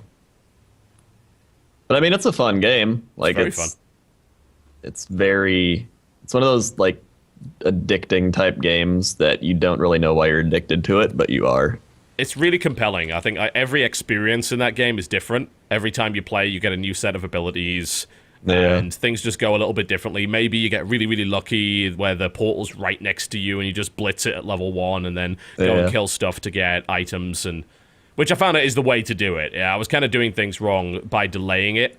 It's like, find the portal as quickly as possible, activate the portal, run away, it'll spawn a ton of monsters, kill them for vast amounts of money and energy, and then grab as many upgrades as you can, then kill the boss and move on. That seems to be the way to do it. Yeah. It's damn good, though. Fantastic soundtrack, too. Incredible soundtrack. Yeah. Soundtrack's awesome. I love it. I think it might be my favorite soundtrack of the year, actually. Yeah, it's really good. Which I think is going to be one of the questions that we ask you in the next couple of hours as to what your favorite soundtrack is. No, it wasn't. I'm adding it. Fuck you. This is now, guys, it is now. It is now. Yes. Best music stuff. There. I wrote it in myself. Music There you go. Stuff. Yep. All right. I'm going through right now like a list of all the games that came out this year to remind myself. Me too. Good. Thanks for contributing, guys. Yep. Well, I already contributed. Also, congratulations to those who just saw my email box and saw that I've been shopping a lot on Amazon recently for Christmas presents. There we go. I leaked that information. Like, we saw a thing.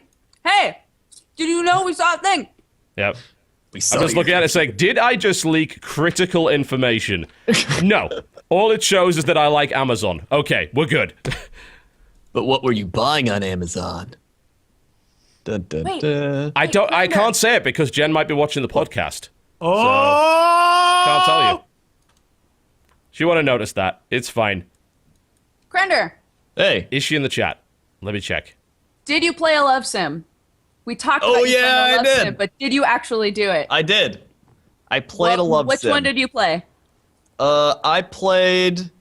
Oh, what was that one called? It was, you're this girl, and you like this guy, but he breaks up for you for no reason, and you got one more date to make it up with him. And so, the game is so heavy on dialogue.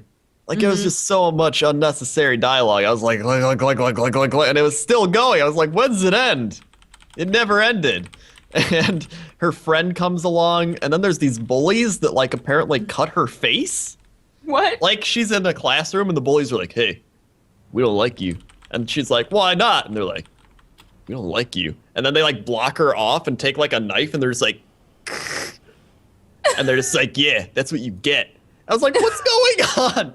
You clicked all the dialogue. You probably made wrong choices. No, you they- got yourself scarred. When you click through the dialogue, then you get the 3 options.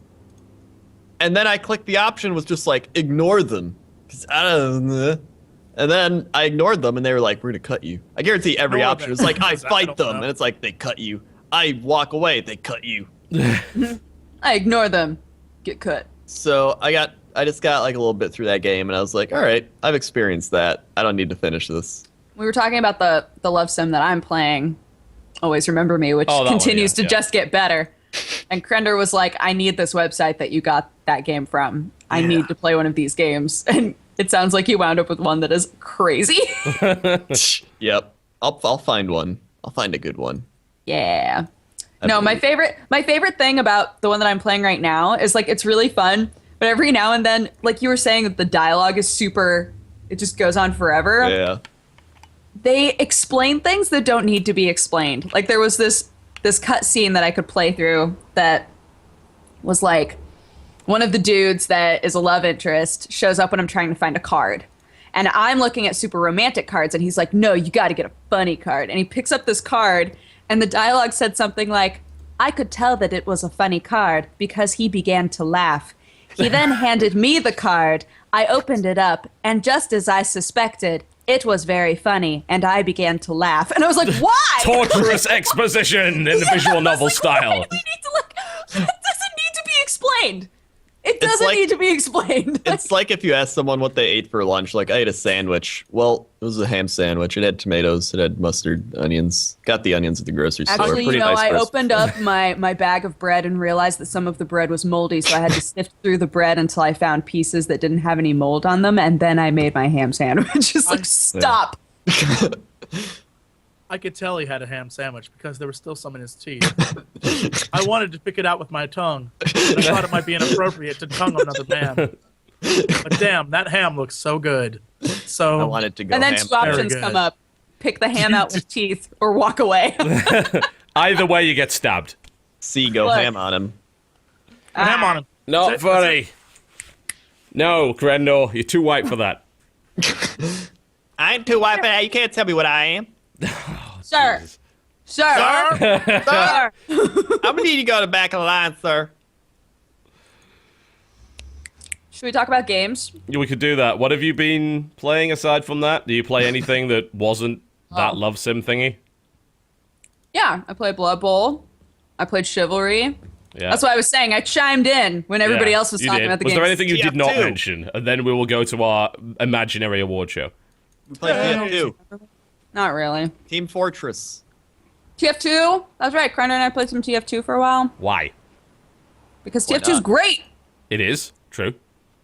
But what brought it on? Why did you suddenly pick up TF2? Oh, I just like to play TF2. Oh, It's, Well- it's like a fun game. oh, alright then. Well then. Ah. Seems I don't know. Games. seems like a reasonable reason to pick it. Mm-hmm. Yeah, it's pretty good. Yeah. There it is. Jesse, did you play anything aside from Diablo? Look, I'm not gonna lie. When videos are rendering, Battlefield 4 is my go-to game right now. I'm on a mission. I'm on a mission, and it's because of rumor on the internet. So apparently, Is it the dinosaur thing? apparently on Parcel Storm, you can find a megalodon shark, and not only has that frightened me now, that map scares the shit out of me, but apparently you get a dog tag for killing it. And it's a shark fin. And I want that. I just want Amazing. that so badly. But it also might be all rumor and fake. So I don't even know. I don't even know anymore. Didn't someone find on the new China Rising thing there's a specific place on the map where you can hear dinosaur noises? Yes, like it's just them messing with you, I think. They're fucking Just- with you. They're, Yeah. But the internet, Reddit, is so sure that you can find these things. Reddit that they was come- also so sure that the Fallout 4 site was real, which was in a kind of twist wasn't, but then it ended up being Fallout 4 anyway, which was interesting. Yeah. I was like, okay. So I'm like, all right, Reddit, I'll give you the time of day. They give you, like, there's all these things you have to do. And so I'm going down the list of, like, I'm going to get this and this and this. One of them is a 300-yard headshot without a sniper scope. So I feel like this is bullshit. It But is. whatever. But I'm like, I want to see this shark. I want to see if it exists. Meanwhile, before I was fine. It was like, oh, this is a great world where there's nothing in the water and I can just swim and be fine. And I'm like, oh shit, there's a giant shark in the water. Not doing Parcel Storm anymore. F that map. I will stick to Shanghai, thank you. Actually, the new maps are kind of fun. Crendor and I played some of the new maps for the China Rising. Yeah. That's a whole nother level of. There's one map that's just a desert, and you need a vehicle to get around, and they're little dirt bikes, and they added ramps, so now you can dirt bike your way up ramps through the air. I don't know why you would pretty want to, but it's great. I don't know why you wouldn't want to. Thank you, thank you. Welcome. Other than that, it's the exact same game. So if you were like, well, that game sucks, then you're not gonna like this one. Well, the problem is for a lot of people, it's just been breaking. The last time I logged into it, I think I went onto the map with the holiday resort on it, and it spawned me under the ground in imaginary water. But I Nice. didn't drown. That's just a DLC. Yeah. The Bioshock DLC. The Mole People DLC. Here's the thing. It's so is- buggy. It is so fucking buggy. I would have been on board with you 2 weeks ago. That it's buggy as shit. But they just patched it They did just last patch week. Okay. And I have not been booted once. I have not had a black screen where the game just decides to like it finally I can play for more than 5 minutes without something going wrong. I'm like, it only took All right. them I don't know how many months, but they finally fixed their shit. I'm like, I'm okay. Okay. Okay, fine. I'll give him I'll give him another shot, but at the end of the day, that game should have never come out in that state. Agreed. Entirely No way. agreed. Yes. But Much you like know, it's one of Origin. those. It's one of those things that I'm just doing now. Other than that, I mean, that's one of those games where I can play a few. Although, never mind, there are bugs. Hold up, hold the phone. Yes. Sometimes there was one day I got in an anti-aircraft vehicle, and I just sat because I was just playing by myself, and I was like, I'm just gonna sit in this thing and be the best anti-aircraft person I can be. Yep. And shot down like 20 planes and got like multi-kills, and I was doing great. And I hid in this one area so no one could find me, and I was just taking down planes. I unlocked maybe 8 things for the anti-aircraft carrier, and I was like, this is great. This is wonderful. Went to the next game, got in the anti-aircraft, had none of them. I was like, what? Yeah, sounds and about right. Logged out, went to look at the screen that shows you all your loadouts. It just didn't register any of them. It gave me the point score, like it increased my character's level, just didn't give me the things I unlocked, and I literally would just shit myself. I was like, I'm done. I quit for the day. I'm like, I hate this game. And then I got over it because I had to clean up all your shit from shitting yourself. It was everywhere. It was It's just everywhere. yeah. I know. I said it was moving stuff around, guys, but really it was just carpet cleaning. Lots of carpet cleaning. That's why. I mean, that's why. Yep. Are we gonna do award shows now? Yeah, we're going to do our fake awards. It's going to be more of a Sharpie. discussion, I think. So, Hold on, I'll make us a sign. great. Fake. You can make us signs for all of Ready. the categories if you like. I don't know how much paper you've got there. Oh, I love wasting trees. Cool. You want to help me with the award show music, Watson? Ready. Are we going? Okay, Are we going all right. full out with this one? Welcome to the fake awards.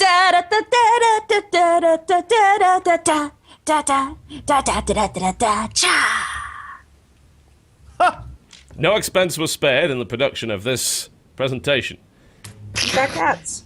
As it should be. We brought 1 cat and 4 people to the show. And you are the audience. This. Imagine that you're all sitting at tables with cheap champagne. Whoa. Sorry. And suddenly you are attacked by a cloud of bats. And it sounds something like that. But then they instantly leave and everything's okay again. We all arrived on a red carpet. Yeah. Very nice red carpet. Quite literally riding a red carpet. It was Yes. that good. It had wheels, obviously. There was something underneath it. It was more of a facade, but midgets. Many midgets. No, none of those. That's we can't Little say that. people. Little people. We can't say any of those things. Nah. And we are Dwarfs. going to give you gaming awards. And I have made up some categories. Some categories. I don't know if they're going to be any good, but that's fine because I don't know if the podcast's going to be any good every week we do it. So I'm comfortable. I've accepted this. So I have a number of categories that we are going to go through in probably not this order. Excellent. They include the following: biggest surprise, biggest disappointment, biggest example of how terrible gaming has become, biggest example of how great gaming is, the best game that was the least game. That's going to be your category. Most overrated game, most underrated game, best game starring an animal, worst dialogue in a game, best virtual item you bought this year, and Hearthstone packs don't count. That's multiple. Yeah. Damn it. That And was my choice. and best soundtrack. Those will be our categories today that we will be discussing to waste your time over the next hour and a half. Yay! People are animals. Can we say best game starring a non-human? No, Animal. Why you gotta ruin my shit? Science! Why you gotta do that? Because she has an idea of what she wants, and it's not what is the category, so she's gonna change the category to fit what she wants. No. No. How would No. that limits me more? Yeah, that's right. That's the Exactly. whole point of the category, dummy. That's why we have categories. They limit things. That's what I said. Me saying that you can't use a loophole and say that humans are animals loopholed. You limits just us. loopholed. But no one would have done that. Like, you're just assuming everyone's as much of a dick as you are. Yeah. True. I wasn't going to do that. Which category shall we begin with? Let's begin with biggest surprise. Biggest surprise. Okay. Oh, we're okay. All right. So, let's toss some Biggest ideas. surprise! Oh, I was surprised that you made that. Oh wait, hold on. It has to be like every award show. Like but Mountain Dewified. Fine, get out of the fire at distant. Get that fucking thing out of the shot. Biggest surprise. Who would be the imaginary sponsor to the biggest surprise award, do you think? Tostitos. Why? Surprise in every bag. Really? I haven't had Tostitos in I think 18 years. I think it's more like I don't think that's anything like what you said. McDonald's McRibs, because who knows what's inside. There you go. Brought to you by McDonald's McRibs. Belgian All right. Bicky burgers. What are they made of? Nobody really true. knows. That's true. Okay. My biggest surprise was Wolf Among Us. I Okay. did not expect a lot out of that game, and it wound up being very fun, although the mechanics of it were pretty much identical to The Walking Dead. Why did you not think- expect a lot out of it? Because, I mean, we are talking about Telltale here. And they're Right? pretty Because- good at what they do. They are pretty good at what they do, but I don't know. I don't know why. I think because it looked like it was going to be the same as Walking Dead, and sometimes when you just like keep utilizing the same system, it goes downhill. Okay. Which is what I'm worried about now with Game of Thrones and Tales of Borderlands. Like all of those, I'm just kind of like, okay, is this going to start to get stale? But it wasn't stale. It was very fun. I mean, I'm kind of psyched about the Game of Thrones game because I think that the Telltale style of doing things is the best way. Be amazing. It'll be really cool. I am not remotely psyched about the Tales of the Borderlands thing because, frankly, the dialogue in that game was terrible at best anyway. So you really Terrible. want to... That So is it a can only game go about up. getting guns. Lots of guns, and everything else is just a sideshow. So it doesn't seem like it would work. What is the game gonna be? I didn't really look Tiny into that Tina much. game. I'm in. Playing it forever. That exists though. That's the The DLC, Dungeons I know. and Dragons one. One of which the is actually really 37 fun. pieces of DLC for that game. I wish I was exaggerating, but I think that's about accurate. I mean, it's possible. It's a lot of DLC. What about you guys? What's your biggest surprise? My biggest. I wrote it down. My biggest surprise is Assassin's Creed 4. Okay. Because I went into that expecting it to be another Assassin's Creed game that was just running on rooftops, and it turned out to be. I think this is one of the categories we were gonna make, but didn't make. It turned out to be my favorite game that was a game that wasn't the game it was supposed to be. It is. It is entirely. I had more fun on a pirate ship than I did playing anything else in that game, and that surprised the hell out of me. I was like, "Holy crap, this is great!" The rest of it is Assassin's Creed game, and I was like, Yes. "Meh." But that part, the pirate part, the part where you can just open world, just travel around in your little boat, is great. And you can upgrade your boat, and you can just have battles with. That surprised the hell out of me, and I was like, you know what? Maybe we should stop being assassins and just be freaking pirates. Pirates. From now. Yeah. The whole assassin juxtaposition is really weird to me because honestly, it makes very little sense that he can move in exactly the same way and he fights in pretty much the same way as the other assassins did, and yet has no formal assassin training whatsoever. Yeah. Nope. But the pirate stuff was awesome, you know, and as at that point that I was thinking, well, why can't they just make an entire game of this? Apparently, they're thinking about it.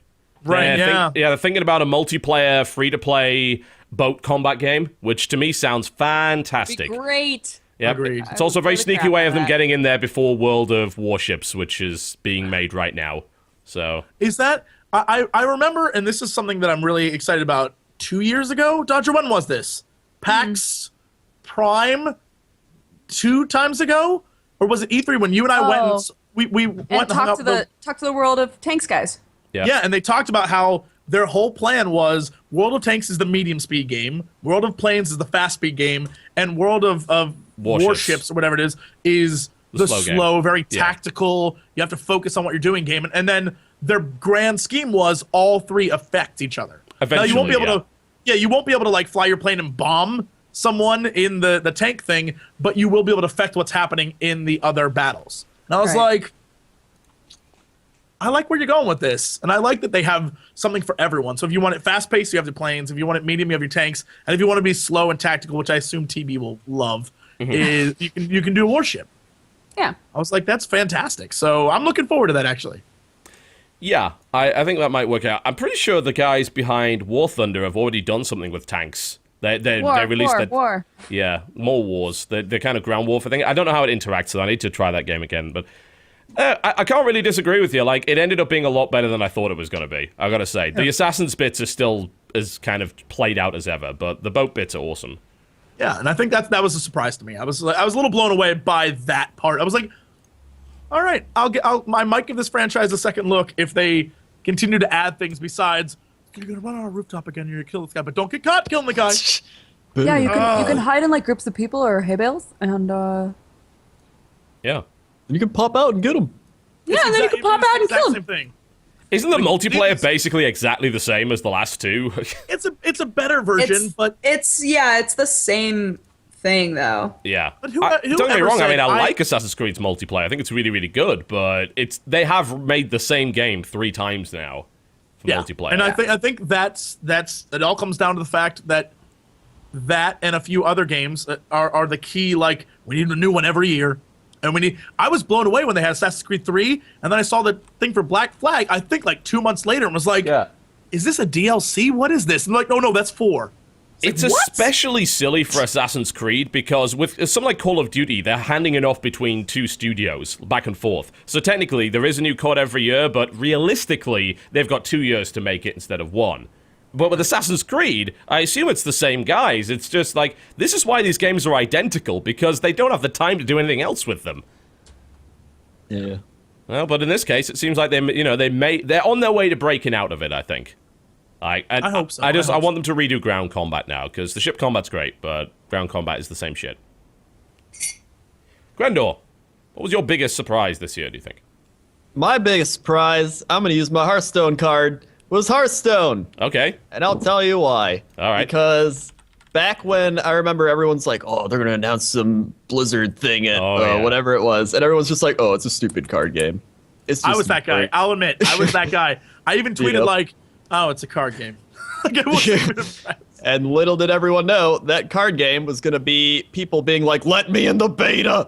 Damn it. That's Shit. true. People were bitching hard about that game before like anybody got a chance to play it. You know?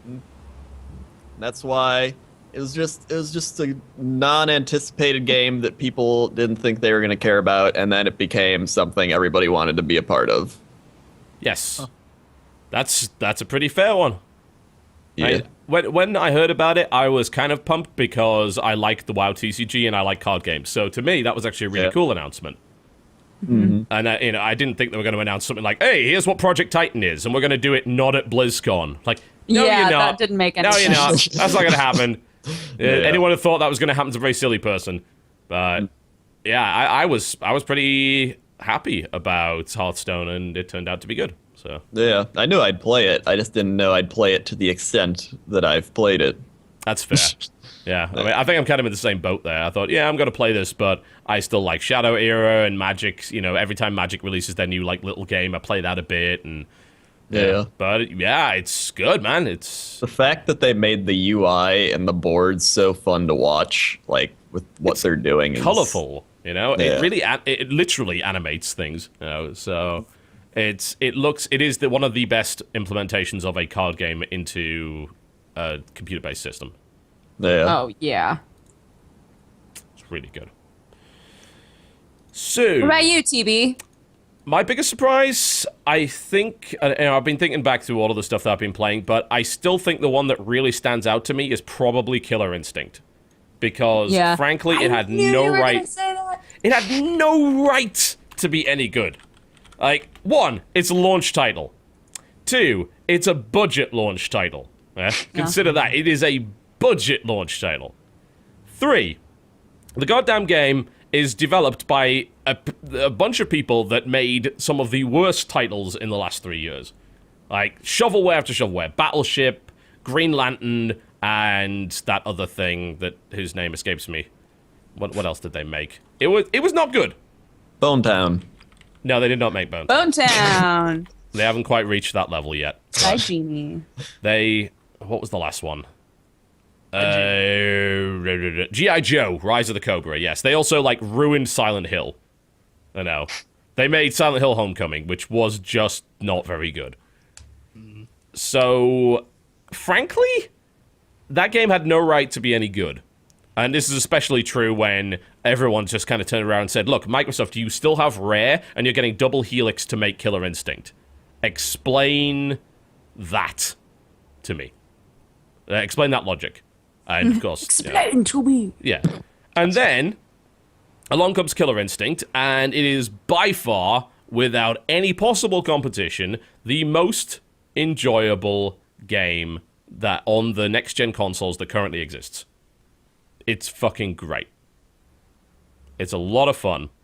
And it's got a really solid combo system that is easy to pick up but hard to master. And that's what I like the most, because I was playing a bit against Chris, and he's not particularly good at it, but he picks up Saberwolf, and he gets pretty good. And there's this combo that he gets an idea of how to do, and changing your combos is pretty easy as well. And you don't have to do like 50-hit combos to feel impressive. You can do like a 6-hit combo and feel like a badass, but that's a very easy combo to pull off. And visually, it's actually quite stunning. I still think maybe the background's a little too busy for a fighting game, but it's a good-looking game, man. And it plays really, really well. So, yeah, that was my biggest surprise this year, I think. There you go. All right. What category should we go on to next? Jesse, you get to pick. Which one are we going to do? Oh, well, this is easy. You know what? I'll save the big guns for later. Let's do best soundtrack for now. Okay. All right. Oh, that's hard. That's not hard All at all. right, so Dodge is going last. Okay. Well, let's go I'll go now. first. JC. Mine's an easy one. Electronic Superjoy had the best soundtrack Oh God, that's so true. of the entire year. And the fact that I will play that game just for the music. to hear the music. I'm the same way. Says all Fun of it. fact, Says all of it. I knew a lot of those songs before they were in the game because I'm an electronic music hipster. Oh. So you were like playing that song in the car when I was visiting. You were like, listen to this song. I was like, I heard that like 3 years ago. He did. And I was did. like, well, you are no well fun. then. You are the guy that everybody hates, Crendor. This is why you don't get invited back. That's true. Make it rainbow. Hate you. Make a rainbow. Dick. Sometimes you gotta be hated to be loved. All the songs are great, and then my favorite part is that my favorite song in the entire game isn't even in the main game. It's in like the bonus round. If you just want to have fun, I was like, okay, you guys are pretty good, and that stood out to me. I like the music in that, and I thought it was very well put together. If you needed something a little more substantial, No, I would say I'd say that's absolutely fair. Like All right. that's a good pick. I love generic techno. I think is my favorite track in the soundtrack for that. Absolutely awesome music. I listen to that quite often. But if you had to have a if people are like, you just can't pick techno, Jesse, I would say all the remakes, the Barbershop Quartet style remakes and other things like that in BioShock Infinite of popular songs in the future, I think was very clever, and I give them all the credit for that, for stealing songs like Girls Just Want to Have Fun and stuff like that, and it was cute. I thought that was very well done, so I would say that is a good second place. Yeah, those are really good picks. Very good. Crendor. I would. I don't. Hold on. I'm still looking through things. No one knows. No one's. You guys, you have to know this in your heart. This isn't about trying to find out what the kids will think is cool. I was gonna Know it say- in your heart. I was gonna say Machinarium, but that came out like 2 years ago. That came out that's way been a more than 2 years while. ago. Yeah. It's been a long time. Machinarium has great music though. It does. I have the LP just because, like, it was great.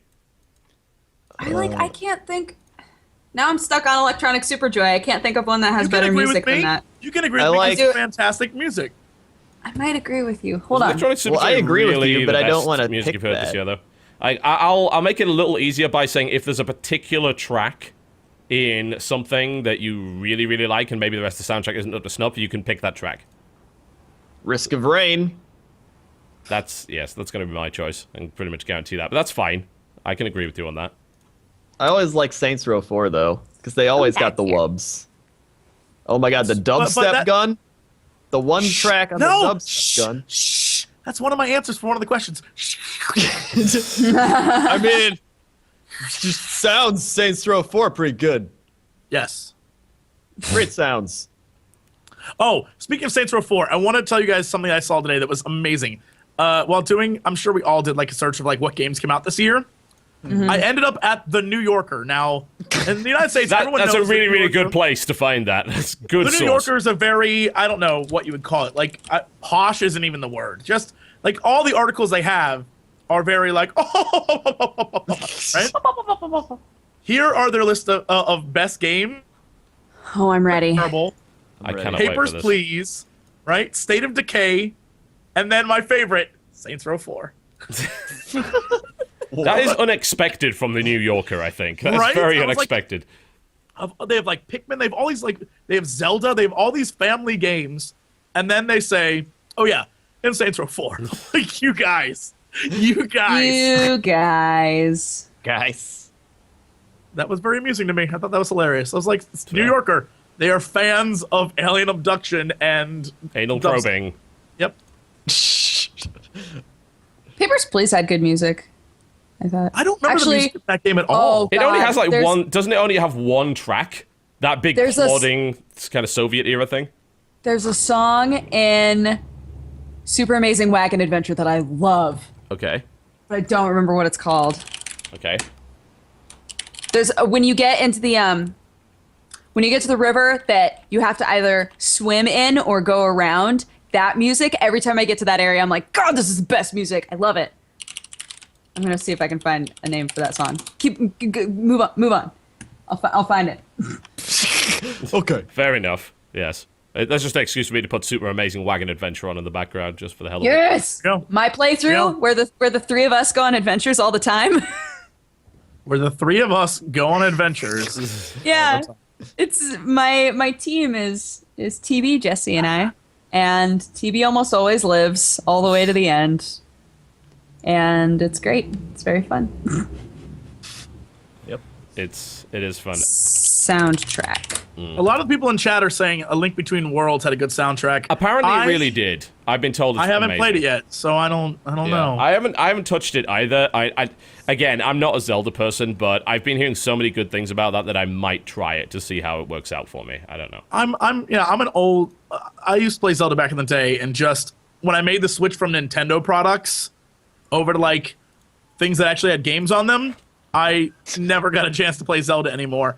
And there's a lot only of games. recently have I started playing more Nintendo because 3DS is fantastic. I never thought it would be as good as Yeah. it turned out to be. Yeah, 3DS right. is a great system. Really And good. so now I'm all up Nintendo's butt.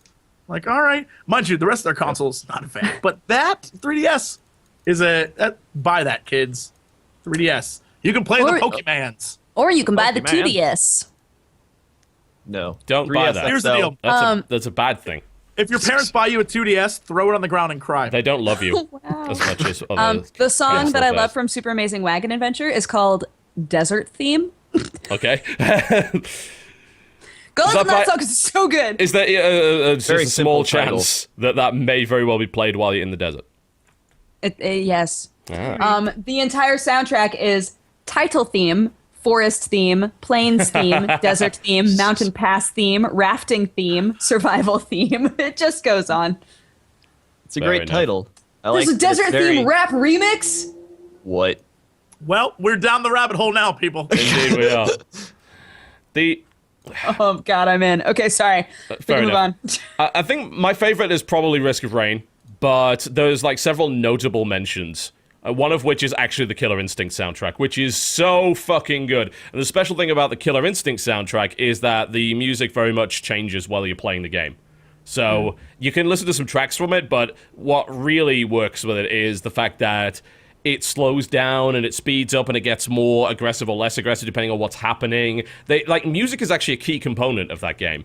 Even if you are in the little menu thing between levels where it's like continue or whatever. Yeah. If you press up and down, it actually plays the Killer Instinct theme every time you move. Like it plays one note of it. It's like it goes Nice. da, Yeah, I noticed da, that. da, da, da, da. And everything about that, even like the combos, the ultra combos when you pull them off, they make the notes of the character's theme as you do it, which is like, there's a surprising amount of attention to detail with the sound design in that game, which I think is really impressive. I think Risk of Rain outright has the best music, the stuff that really impressed me the most.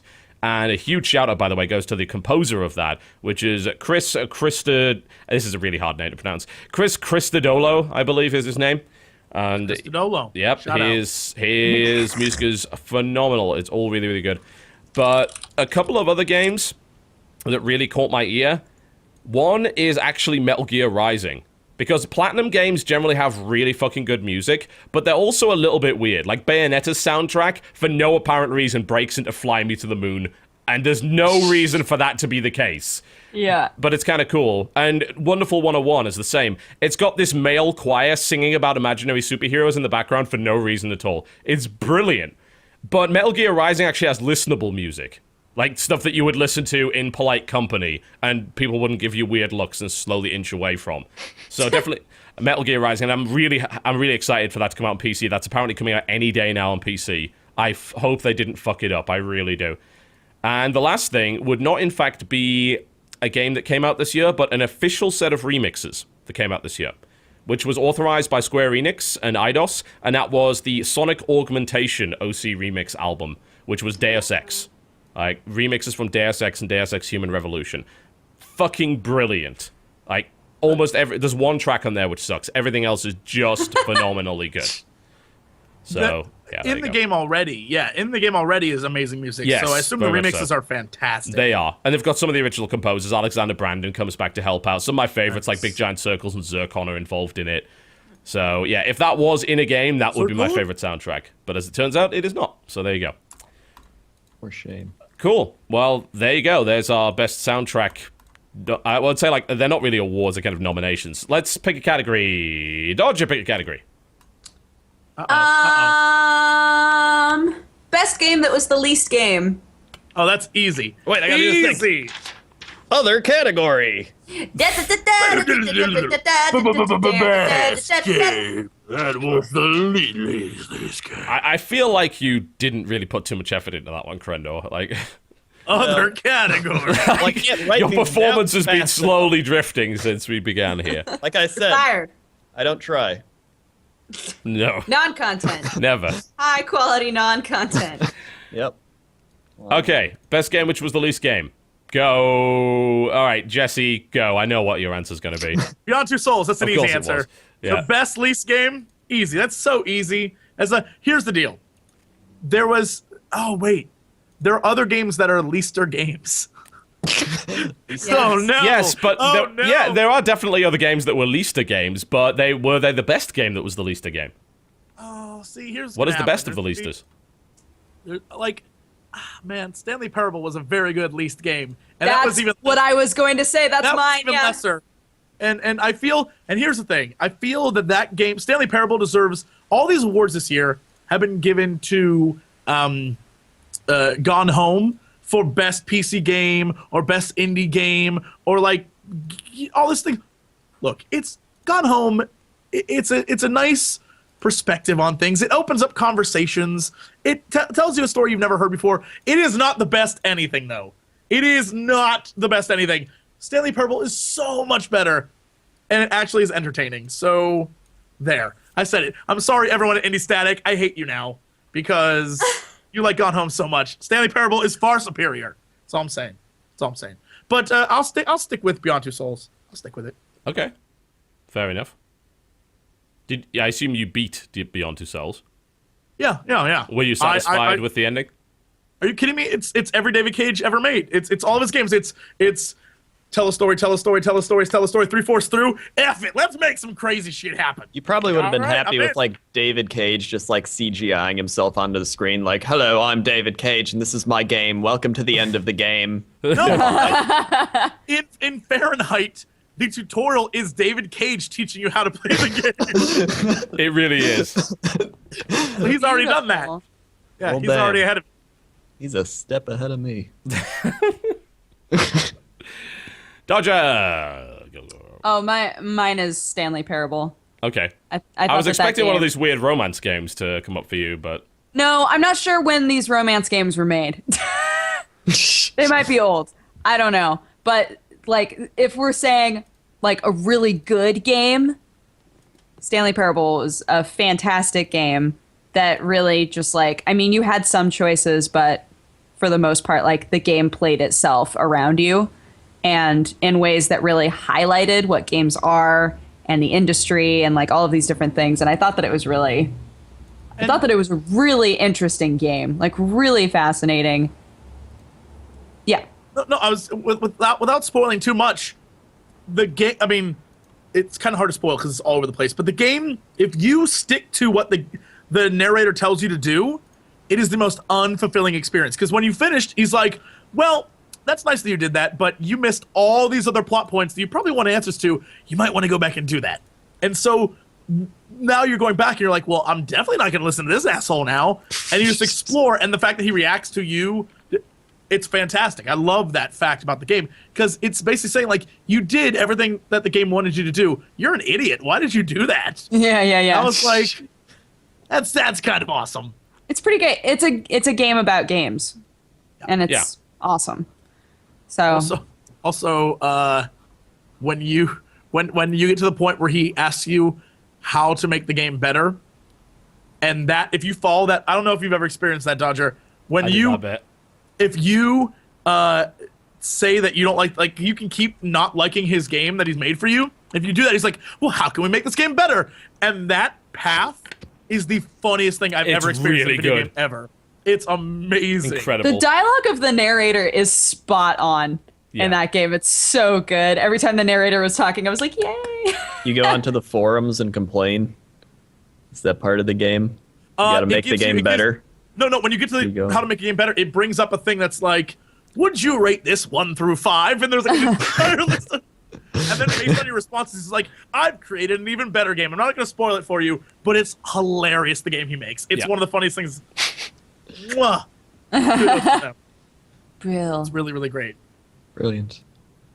Speaking of games within games, I nominate Game Dev Tycoon. Oh. Because... Hang on a minute. That's not the name of the category. You just made that up. Yes, it is. This is not the games within games. Yes. Well, it's a best least game because really, it's just like a formula of like figuring out what works the best. To me, that it's like a game would. He's right. It's like a glorified TI-85 game. Really, when you think about it, that's what it is. It's just as better graphics, but it's just all calculations. It is. There's some guy that's like, I calculated it all, and I have created any game that will get an A+++ from the ratings. Okay, your argument is reasonably compelling, I guess. It's okay. Is it? Yes. I couldn't think of anything else. I don't know. That game was not that good. Like exactly. It's the best least game because everybody loved watching it. Yes, absolutely. Everybody. That was a game that nobody liked playing. Like I streamed it for about 6 hours. It was one of the most popular streams this year. And like Jesse, you did a Let's Play on it, if I recall correctly. Everyone loved watching it. Actually, playing it is not remotely fun. Exactly. After you figure out least game. You can't figure anything out. When you think you figured it out, then they're like, "Oh yeah, well now we're gonna make it so you can make double action RPGs," and then all the calculations you made the entire game go out the window. It's a nonsense thing. And then you go to I actually went to the wiki to look stuff up. It's just like being in like quantum mechanical theory algebra. I'm like, I don't even, you know what? Like playing EVE I'm just gonna Online. click things. Yeah. Just like EVE Online. Too damn expensive for me. Yep. Well, if I wanted to be too edgy 5U, then I would say the best least game was BioShock Infinite. But Heyo! But that doesn't really fit the category. That kind of fits into this weird category where it would have been the best game if it was a lesser game than what it currently is, but the fact that it was more of a game than it should have been actually hurt it. That's my logic for that. But obviously that doesn't fit into the category, so I'm kind of bullshitting on that. One of the things that games was funny that should have been less games in order to be better games. Yes. Less is sometimes more.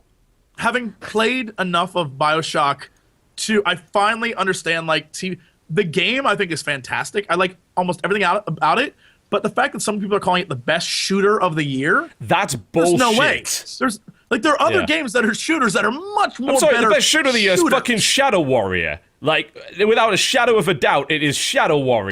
That game. Without a shadow. There's See so what I many did better, there? like shooter is a category that I would not put BioShock even in.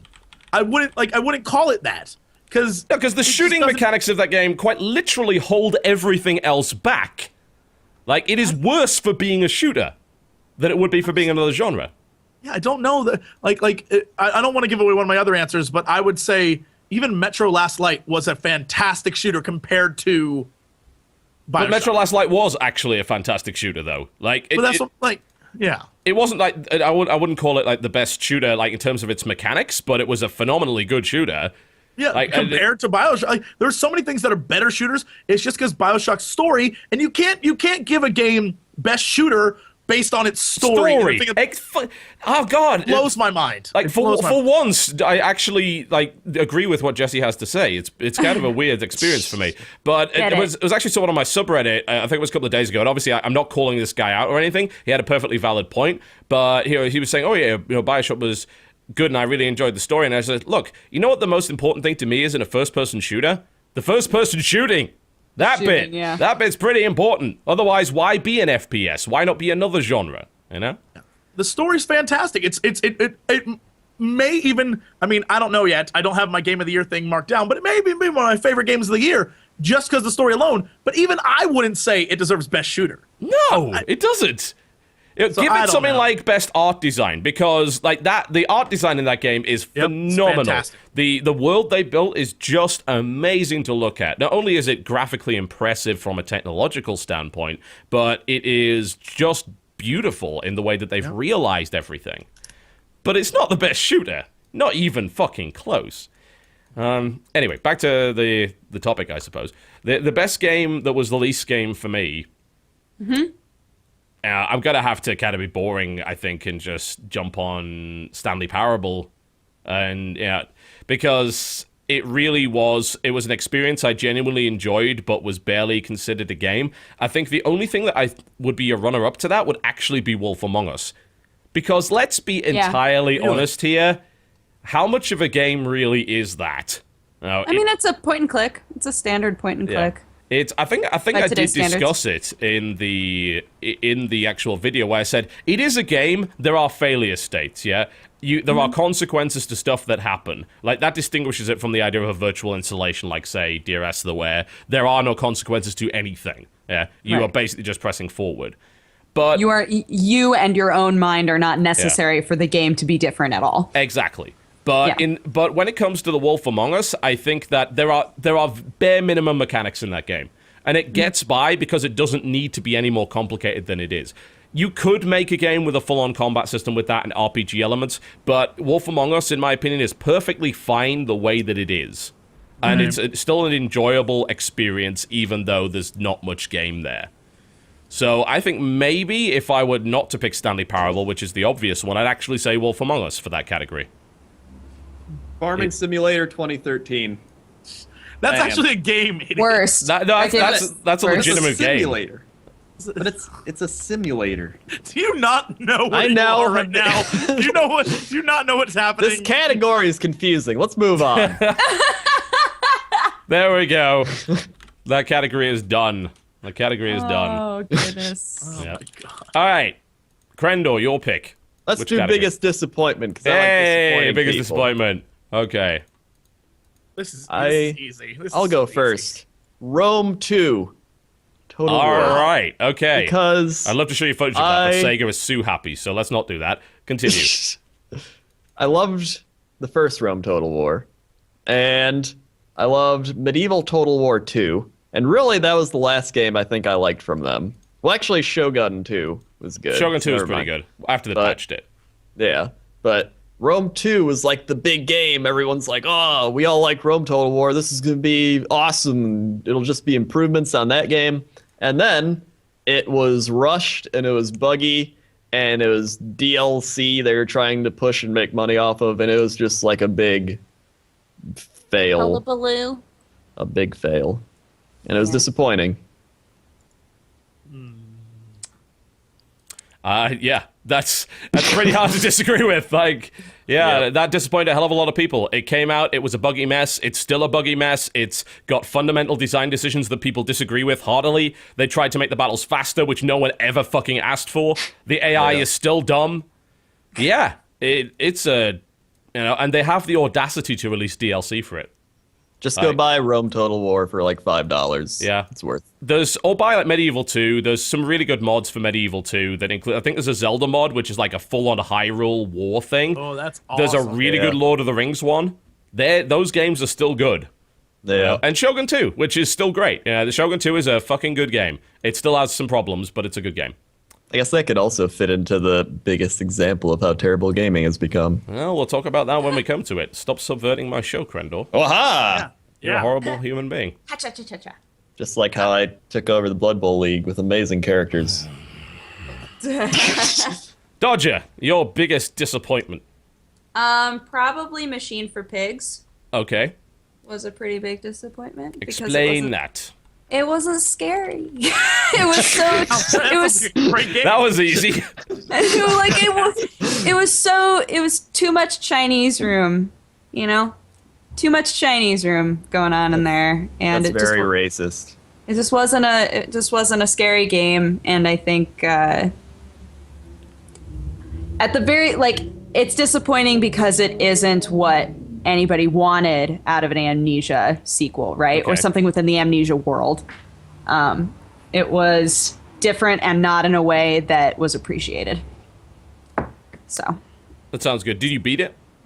No. I didn't have the patience. Did you get sick of it? Oh. I was like, I would play this game and get scared. I'm not getting scared. I'm done. Okay. So. That's pretty fair. Like, I think that is a game that disappointed a lot of people because the first one was really a massive revival in what survival horror really meant and actually spawned a lot of other games. There's no way that Slender would exist if Amnesia didn't. I still wish it didn't exist, but it spawned that. Outlast would never have existed without Amnesia.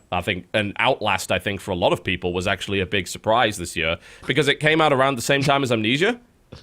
And people were expecting Amnesia just to stomp it. Like, when I saw that coming, like, oh god, Outlast is fucked. It's coming out at the same time as Amnesia. No!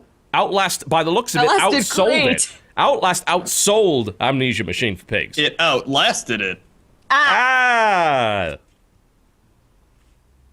Jesse, Yes. you're shaking your head on that one. What? No, Crendor and I decimated Outlast. We did. played that game, and at the beginning, we're freaked out. But like every horror game, after, unless you're entirely faking it, after the first, 2-3 hours, they're no more. They can't jump scare you anymore because you know what's going to happen. You have a sense of what's going to happen, and at that point, you're relying on the gameplay and the story. And Outlast gameplay, when there's just a hall, and your objective is to run past the guy coming down the hall and hide indoors, it becomes frustrating, not fun. And then at the end of the story, we're like, F this game. Just F this. Okay. It was like it lost its something's gonna happen. Like when those two guys were gonna eat you, they're like, we want to eat his kidneys, and it was like, shit, are they gonna eat me soon? Like, I don't know.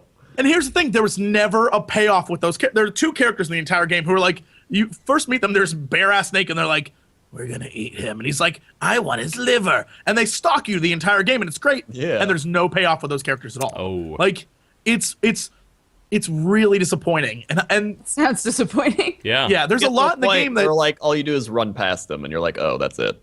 Yeah, there's the big angry guy who's chasing you the entire game. At the end, he becomes. Hang on. Whoa. That's spoiler territory. Hang No, on. I'm not gonna tell you killing him or being his friend or anything. I'm saying like he chases you the entire game, and by the time you reach the end, he is a noose where he's just in your way. He's just another obstacle to get around. Okay. He's not scary. He's just there. And spoiler. if you watch oh, okay, all right. It's like Hang on. Let me get my overlay in for this. Jeez. I forgot to load my overlay, and then I forgot. Oh yeah, we have Jesse on the show. Like the number of fucks given by him for spoilers is minimal. And spoiler alert is up. You don't have to hold your fingers up anymore. There we go. So So okay. look, a good example of how they did it was that surgeon guy and how he Yes. follows you around, and you're like, oh, God, he's gonna kill me. But then before you like have to keep chasing or like running away from him, you like smash him in the elevator, and you're just like, oh, that was so awesome.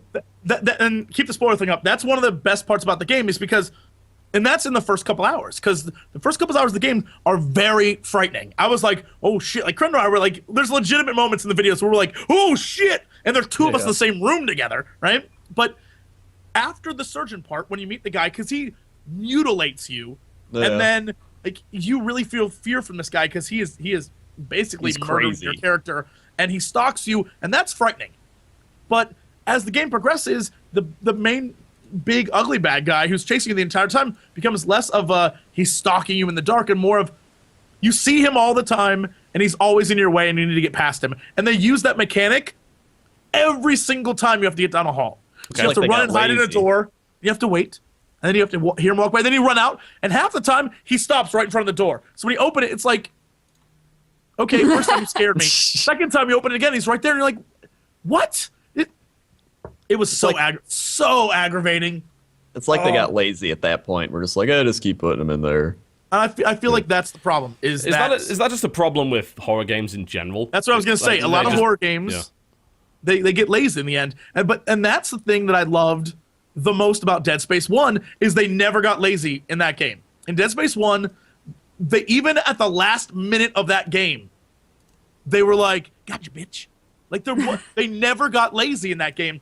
Dead Space 2 and 3 is a different story, but Dead Space 1, they never got lazy. Like that was a game where they tried to scare you the entire time, and then when you think you beat it, they're like, "One more scare, one more." It was great character development too, with like the surgeon guy, because he's like, you see him first, and you think he's gonna help you, because he's like, "Come on, let's go." And you're like, "Oh, is he gonna help me?" Yeah. And then he takes you, and he's just like, "Now we're gonna have some fun." He just like cuts off your finger, and you're like, "Oh God, no, he's not gonna help me." Is it actually possible in a game where you don't have a combat system to really maintain that level of terror throughout, or is it always gonna fizzle? That's the thing, and I think I had that experience in the first Amnesia, where I was horrified. Parts of that game are horrifying, but by the time you get towards the end of the game, it's all just, all right, look, I'm tired of waiting for 5-10 minutes hiding from a monster who's either going to kill me or not. I don't even care at this point. I just want to beat the game. I feel that way every time. But if I have a weapon, it's like, well, shit, I can kill these guys, but they always have to up the ante. So something even worse is going to happen. Sure, I have a baseball bat now, but can I, what's going to come at me that baseball bats aren't even going to work with? Like that kind of thing, I think works well in games. But to constantly be like, the only thing you can do is run. I mean, in a world where there's a stick on the ground, I would pick that damn stick up and beat the shit out of that guy with the droopy face chasing me. I wouldn't just keep running. That's why I feel like they need to innovate in some aspect. Like just that second half, like needs to like there's a rock, like pick up a rock and throw it at them. Like something. They've got to like maybe have a twist halfway through and then it introduces a new mechanic. And those kind of games never seem to do that. Yeah. And we're going to get more games like that because it's definitely a very popular genre. YouTube has certainly propelled it forward because anytime a popular YouTube personality does a scare cam video of anything like that, it sells bazillions of copies. So, yeah. Speaking of YouTube, I don't want to mention the company, and I guess we don't. Are we about done with spoilers, by the way? We're done with spoilers. Okay, yeah. Spoiler alert is now off. Yeah. Speaking of YouTube, I don't want to mention the company, but I was having a conversation with a company. I think TB might have had a conversation similar to this, where the game designers I was talking to, they were a little disappointed because their game came out and the reception of critics wasn't that great, but the reception of gamers and players was people were like, "This game's great," and I literally was like, "Look, when that stuff happens, you need to go to YouTube and be like, guys, play this game," because the fans will respond to the YouTubers way more than some guy who said, "I'm giving it a 50." Yeah, right. Because Metacritic does not have the kind of power. It's weird because it has power over developers and publishers, but you could completely bypass Metacritic just by having one good video on YouTube that someone who likes some personality watches. That's it, and that's as far as it goes. That's actually all you need, more often than not, to sell a game, as long as your game's not $60. And a lot of them that I talk to, they're always like, "Well, I always thought that because people are playing it on YouTube, other people aren't going to buy it. I was like, if your game's good, people will buy that game to experience Oh, it. Because yeah. most Let's Players, unless they're like Rad Brad, aren't going to pound it out in a day, right?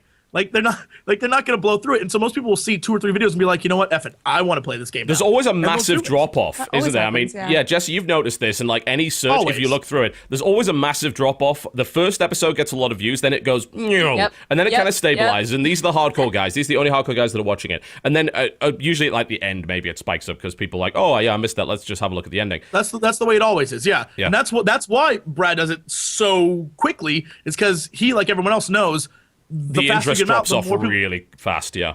Yeah, and that's like for games like StarCraft 2 and for Beyond Two Souls. That's why it's like I'm getting these out in a week or 2. I'm gonna finish it then because eventually no one will watch stuff like that, and you can see it. The first video of almost every Let's Play is like 100, 200,000, and then after that it just drops, and that's just the way it is. And then by the time you reach the end, it goes up again.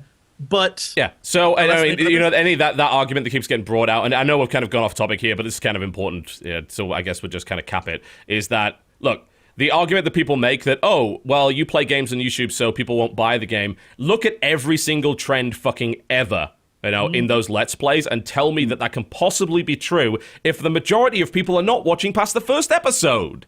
Yeah. You know, and that's like demo level stuff that you've probably shown for the last 2 years on your video marketing anyway. Everyone's seen that bit. Yeah. Look, it's not just because we're not as funny as we think we are, and people just don't want to watch Although it. that does have a lot I to do with disagree. it. That I know is I'm part of it. very That's got a funny. lot to do But- with it. But it's really true. Like the first video gets so many views, and people will even say, they'll be like, I immediately grabbed this game and I'm playing it right now. Yeah. And like that's a reason to not spoil yourself. Yeah, You know. so you just don't watch after that because a bunch of don't people watch just it. bought the fucking game. And then they go back later and watch how you played it after they've beaten it because And they want to here's the see other thing. people do it. the vast majority of people who say I didn't buy the game or I didn't buy the game because it's all you played, they wouldn't have bought the game anyway. They wouldn't have bought the game anyway. Yeah. Exactly. Yeah. They weren't your audience. It's the So- same lost. You can't do the whole proving lost revenue thing because you don't know if that person would have bought it in the first place. But you Right. can prove that you have sold extra copies due to awareness. So And you exposed the people who wouldn't have bought it to begin with to your game, so they now know your game and your brand. So in Yeah. the future, they might say, "Oh, is a sequel coming out? Well, I saw Jesse play that, so maybe I'll get the sequel." Really good example: Witcher 2. I know, having played that, more people have said to me, "Holy shit, Witcher 2 looked awesome. I can't wait for Witcher 3." Having never played Witcher 2. yeah, the sequels in particular, it really matters. Anyway, I don't want to go too far into this because like we want to get back onto the awards topic, and that was a bit of a derail. Yeah. A good derail. I'll give you credit. Good derail. But so who have we done for disappointment? Crendor, Dodger, Jesse next. Biggest disappointment. Oh man, this is either gonna be. You know what? I'm gonna go with my second choice because I figure you'll choose the first one. Okay. I'm gonna go with SimCity. Ah, fuck. That was the one I was going with. Oh shit, was it? All right, hold on. Yeah. I want to go with Aliens Colonial Marines. All right. Okay, there you go. All You right. can do SimCity. Okay.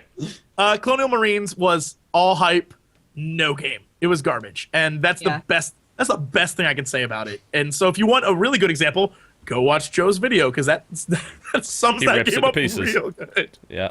That's true. Yeah, for me, I wasn't really expecting much from Aliens Colonial Marines anyway, because I have not been on the Gearbox hype train. And, like, considering what they did with Duke Nukem, and people can blame everyone else all they damn well please, but at the end of the game, at the end of the day, they were the guys who did Duke Nukem and released it, and it was fucking awful. So, you know, outside of Borderlands, which in my opinion is not a very good shooter, it's good at other things, but it's not a good shooter, why the fuck would I have trusted Gearbox to make a Aliens game? There's no reason to trust them with that. And everyone's like, oh, but they made Borderlands. What else? So what else did they make, guys? Ooh. Borderlands. Like, yeah, but Borderlands is a shit shooter. So what else did they make?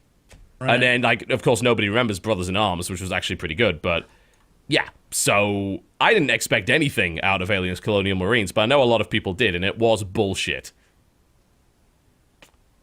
Yeah. Yeah. How much of that did you actually get to play, Jesse? How far did you get before you just... I gave up? Based on seeing how bad it was, I bought it for the assumption of, hey, I'm going to do another one of my Fan Fridays where I play a shit game. Okay. Just like, you know, all the other shit games I've played in the past. It was so shit that I just decided it wasn't worth the... Like, I couldn't come up with funny things to say about the game that weren't just me being like, holy crap, this is bad. Like, Man, so it actually didn't get played because didn't you manage what two episodes of Ride to Hell and then just fucking gave up on that? yes, yeah. I tried to Ride to Hell. I quit when there was an elevator. You had to take a 2-minute elevator ride to get to a boss fight. I died, and it starts you at the 2-minute elevator ride. I was like, I'm done. I'm done. I'm not gonna wait to fight a boss that I'll probably die at again.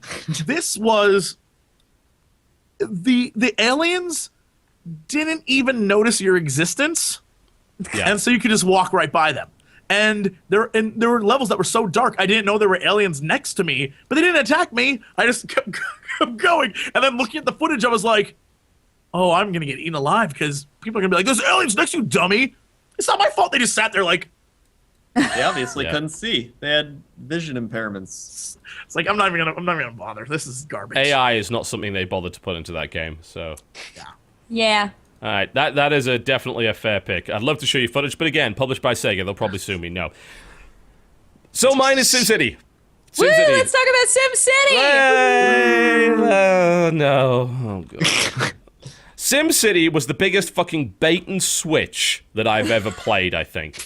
Like, Agreed. There's probably a better example of a bait and switch, but this is a pretty fucking big bait and switch. Yeah. So the first 10 hours of that in the press beta was joyous to me. Like, I was completely really enamored by it. Then I realized, and this was mostly because Jen actually played more of it than me and got to that point. Almost every press guy kind of got to that point. If they hit the 10-hour mark, when they suddenly had this shocking realization that the game actually is terrible.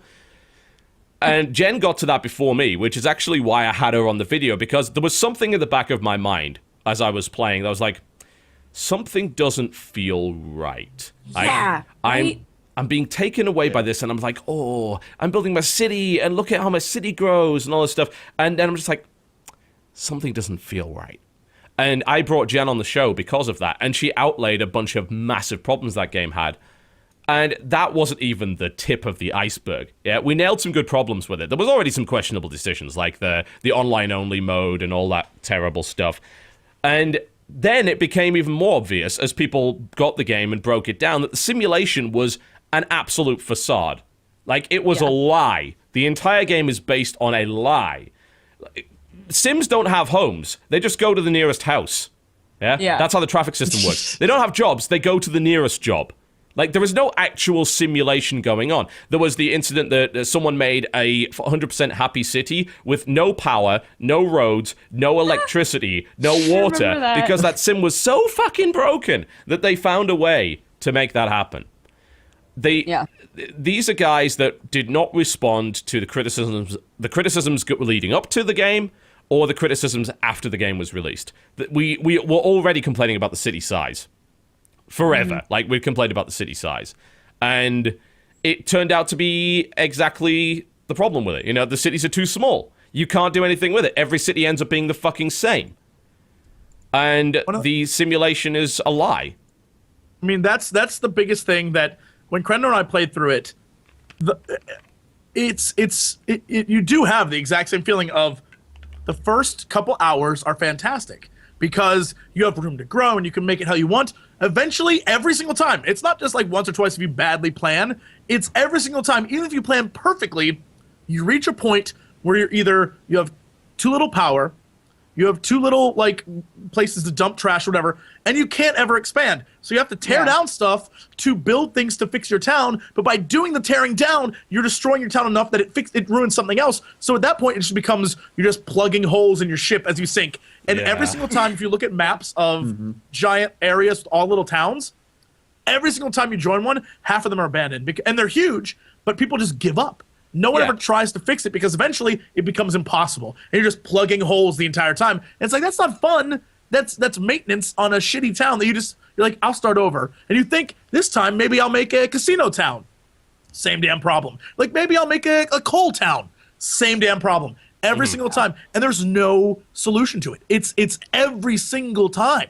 The game is fundamentally broken by design. It is. One of the most aggravating things to me was, like, the traffic math was so borked. It's just like, there are perfectly good streets. Why didn't they create a system where cars realize to Yeah. go a different way.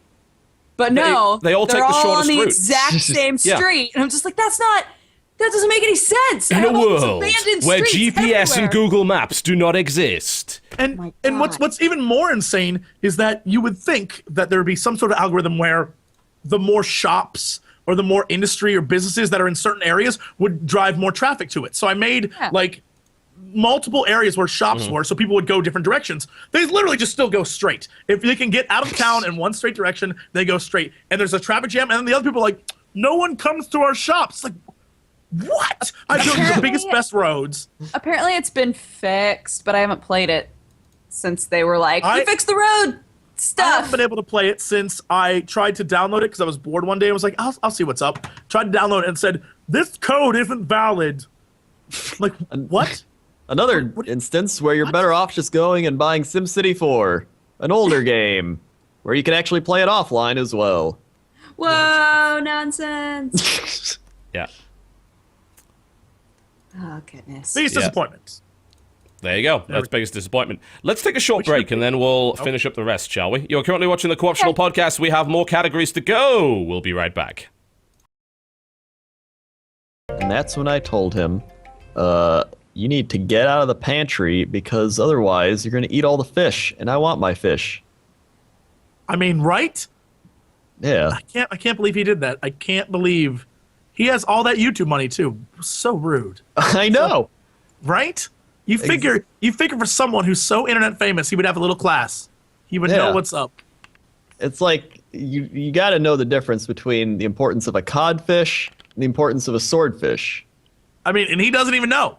He doesn't so even rude. know. He doesn't even know. Can you believe that? A YouTuber of that caliber, someone that everyone watches, doesn't.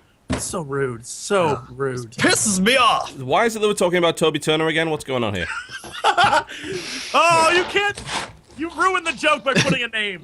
I wanted everyone to be like, who are they talking about? It was nobody internet. It was no one internet. We just kind of randomly started talking, and then it happened.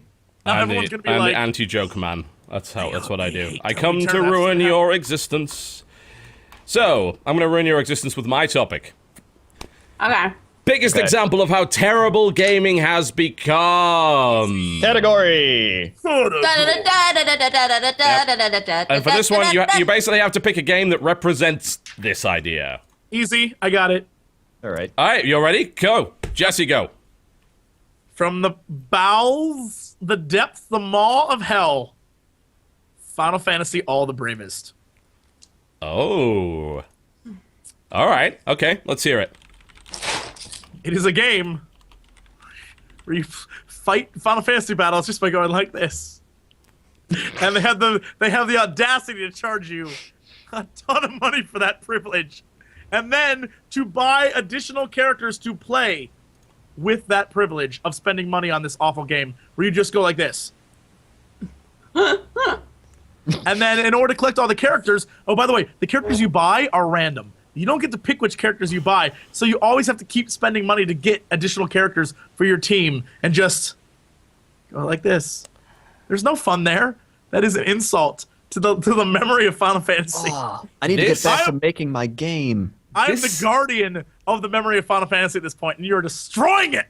This is a game Destroying it. that IGN, of all people, put out a video that is called PSA Don't Buy Final Fantasy All the Bravest. IGN made a video called that. Like, that's the kind of thing that you'd expect someone like me to do. Not fucking IGN. It was apparently that terrible that IGN had to come out of the woodwork and be the guys who are fighting for the consumers. That's how terrible that was. They obviously didn't pay him off enough. How dare. They didn't buy enough ads, obviously. Zing.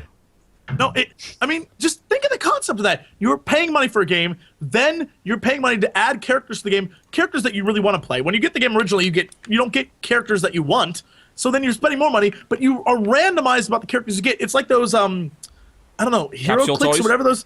Yeah, those little tiny Hero toys. Clicks, Like the little. There's also tons of different versions of them, but like the ones where it's like it's a little box, and what Street Fighter character are you gonna get inside that little box? And you spend money to get it, you open it, and it's just another Chun-Li. I don't want another The Chun-Li. thing about HeroClix, though, is like HeroClix is better than that because it's a physical item that you can trade or sell. You That's can't true. do that in something like All the Bravest. So you're That's stuck true. with whatever shit you got. and it's a horrible way to make a game. It's like that Simpsons game where it's just you just click on Tapped houses out. to get the Yeah. money. Cow clicker. Yeah. That is it. Oh, that is a horror. That is the best example of how terrible gaming has become. Is all the bravest. That's That a is pretty good one. That's not bad, and I can't help but agree with that. Dodger, what you got? I'm not sure. Okay, Crendor, what you got? I'll give you a bit of time because I have one. Well, I was gonna say Rome too, but I already said it for. But really, it's true though, because I mean, if this was like a game, say like years back, they wouldn't be able to patch it quickly. So they're like, back then they're like, oh, we have to really polish it up before we release it because we can't just release a patch right away. And then they're focused so much on DLC that you start thinking like, okay, we have all this stuff. What can we make DLC that we can remove from the actual game? And then it's just they focus less on the core of the game and more on like the side stuff, and it shows. And a lot of games do that. That's for the chat. It's in reverse, so you can't really see it.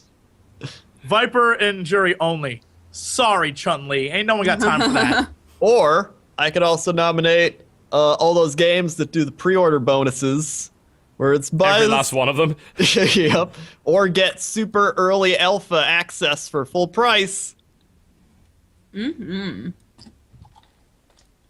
That's fair too. Yep. I thought of a game and now it's gone. All right, well, I'll give you time because I have one. Okay. So, it's a pretty hard one because 2013 has been filled with a bunch of bullshit from games publishers and developers. Pre-order bonuses are a big thing that I've railed against. Hate that. Kickstarters we saw the dark side of that come into play with games that either never got finished or people that just ran off with the money. Of course, mobile games as well have been terrible for a long time. But I think the biggest example of how terrible gaming has become is actually Forza 5. Because it takes all of those things and puts them into one $60 next generation package of terrible. And the sad thing about it is it's not even a bad game. Like, Forza 5 is not a bad game, but they did their absolute utmost to take a respected driving franchise and take the biggest possible dump over all of their customers with it. And that was in the sense of having massive microtransactions for cars and just huge amount of monetization built into the game from the very outset. It is just abysmal. There is no way that should be acceptable in modern gaming.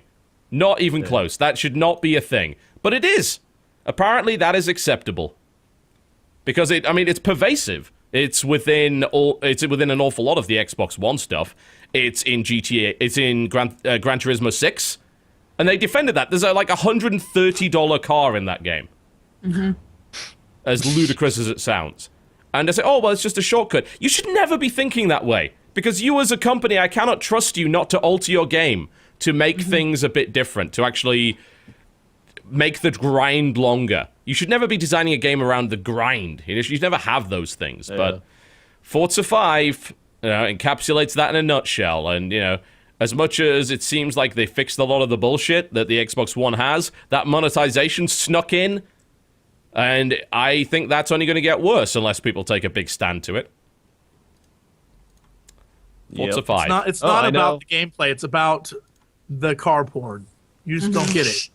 Can you feel that car?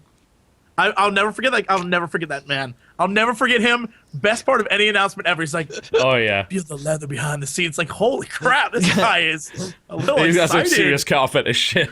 Or he's seriously feeling the car. He's on very, very big amounts of drugs. He was very high at the time. It's like, oh, I just feel it right now.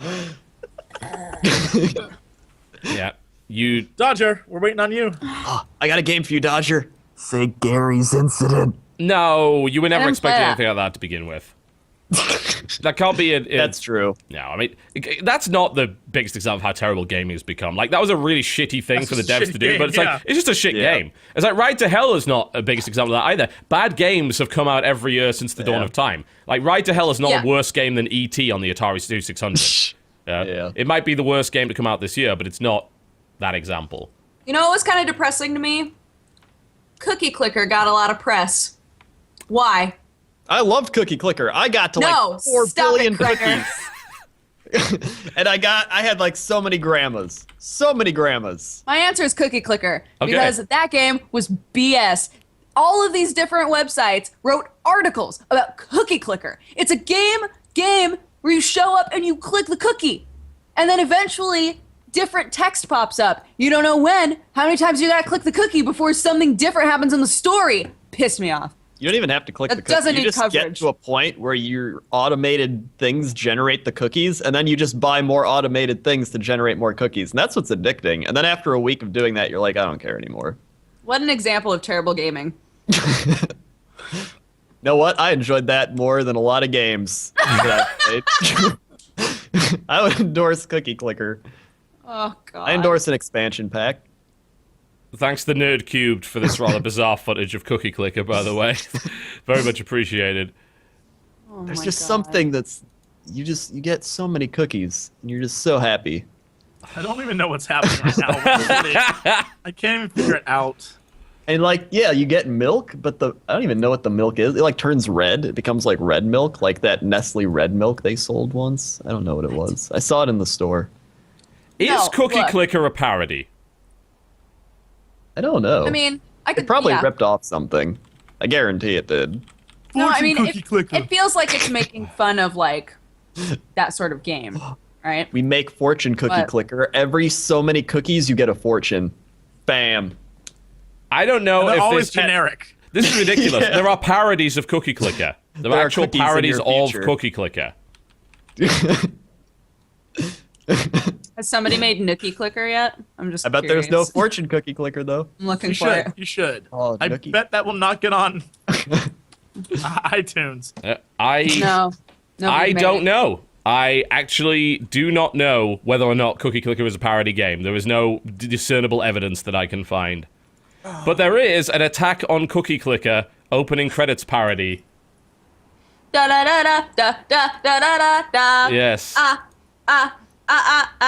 not know I'm not what? Don't sure worry, if guys. we can My cover of that song is happening Well soon. done. I'm not sure if I can actually play it without getting copyright strikes. What? I think I put just about to more say. hours into Cookie Clicker than I did Rome 2. So there you go. I endorse Cookie One- Clicker. It is my 1 hour. surprise game of the year for greatest come out of nowhere game. Biggest comeback. Oh, this game. is actually quite impressive. I'm going to show the video of this. I'm not going to play the music because I'm pretty sure it'll get us a copyright strike or something along those lines, but I'll show you the video. And this is by, let's see, it's by Blake Kochla. His username is Sankago1. That is SANCAGO1. Chris amount of effort into that. I'll give him all due credit for it. Yeah, do go watch it so you can get the music. Oh my God! He turned the Survey Corps logo into 2 hands. Yes. Oh Yeah. God! It's so brilliant. Yeah, that's pretty good. So yeah, do go watch that. It's an amazing video. Give him all of your clicks. Because you gave the cookies your clicks, you can give him a fucking click. Get on with it. Yeah. He is youtube.com/SANCAGO1. Go check out Oh Attack my on Cookie God. Clicker. All right, so that was your biggest example of how terrible gaming has become. Okay. All right. Let's loop it back around. Jesse, pick a category. Go. Then we have to do biggest example of how great gaming is. All right. Category. We're all giving up. Yep. Jesse, I gave up go. long ago. My big example of how great gaming is, I would have to say is Papers, Please. That game, That was mine. Oh, fantastic. dang it. And it shows you exactly what games can be in making it both creative and telling a story that it opens up conversation as well and tackles issues, but actually being a game. Unlike Gone Home, for example, which isn't really a game, it's a story. And so I think Papers, Please did a really, really good job of that. Even though it was very simple, it was a very creative game. So Papers, Please. I totally agree with that. Like, it's definitely a game that makes you think, and it's about something that you wouldn't think that a game with those mechanics would have so much interesting story to it and so much going on and develop in such a like really well thought out way. Like, I thought that was a great game. Hold on, I pass. I'm still looking. So you don't have an answer. Do you not? I will in You a shouldn't few be having minutes. to research this. I didn't know he was gonna pick this category. Why not? It came right after the last one we did. I would have picked biggest surprise, but we're already, yeah, I would have picked biggest surprise. We're already past that one. Yeah, we Unless already did did that that. already. Did we do it? Yeah. All right. Yeah, we did biggest surprise first. Okay, I so don't biggest remember- I example don't of how remember that. great gaming is. I'd have to say it is Wonderful 101. Oh, okay. Just to screw with chat. Nah. Team, if you're going to pick brother, if you're going to pick brother. No, Wonderful 101. Wonderful 101. Absolutely. And the reason that I say that is because they have taken a fairly tired genre that I really enjoy, but I'm getting kind of a little bit sick of because really it does sort of the same thing over and over again. They took it to, I mean, it's beyond insane, what they've actually done with the game. The game makes absolutely no sense whatsoever. Like, the way that kind of game works, like Bayonetta, God of War, Devil May Cry, anything like that, is that you have one character and you fight other dudes. In this, you have like 100 of them that kind of morph together to make attacks, but you don't have to just morph together all together into one attack. You can have other people go off and do separate attacks over here, or just as a crowd of people, you can just punch the fuckers, like over and over again. And in the background, this male choir is espousing your great deeds. Even the opening tutorial is you saving a giant bus train. A giant bus train. It's this, you are tiny, but the bus is regular size.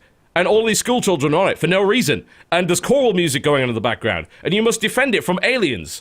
And there's a British man that is telling you about how this amazing system works. And you're all wonderful agents with all of these different powers. And the reason why it's the greatest, the biggest example of how great gaming is the fact that Platinum is still in business and can make games like that for a console that nobody owns and yet is still in business. And that, to me, like, beyond a shadow of a doubt, says, look, yes, there are people that still really, really care about video games, really care about making amazing things, will take concepts and just extrapolate them to strange and wonderful new places, and even make use of new technology, and make a really playable game even on a weaker system using the gamepad, and, you know, actually putting in really cool features, making it obvious that this gamepad can actually do something beyond just being a second screen. Yeah, that represents to me, like, everything that's cool about games, and Platinum Games, kind of by association, represents kind of how great gaming is, and I wish them all the success. So, Wonderful 101 is All right. my example. There you go. I got a game now. Oh, I will God. nominate Saints Row 4 because that game makes fun of so many things. And it's so great, because they could have just made another Saints Row 3 clone or did, like, you know, all that. But they were like, you know what? Let's just make fun of other games, make fun of movies, make fun of ourselves, and just have a good time. And that's what they did. I'll agree with that. I think the best part of that game is when you go to save your friends and you end up in their mind, in their simulation. And everyone's simulation is a spoof of something else.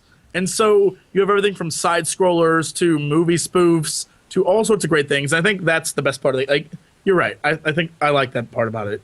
I think It's my cute. favorite part of that game was just opening up where you, like, randomly appear in the 1950s and you're eating pancakes and it's like, press E to eat pancakes, and you're just like, ah. Oh, okay.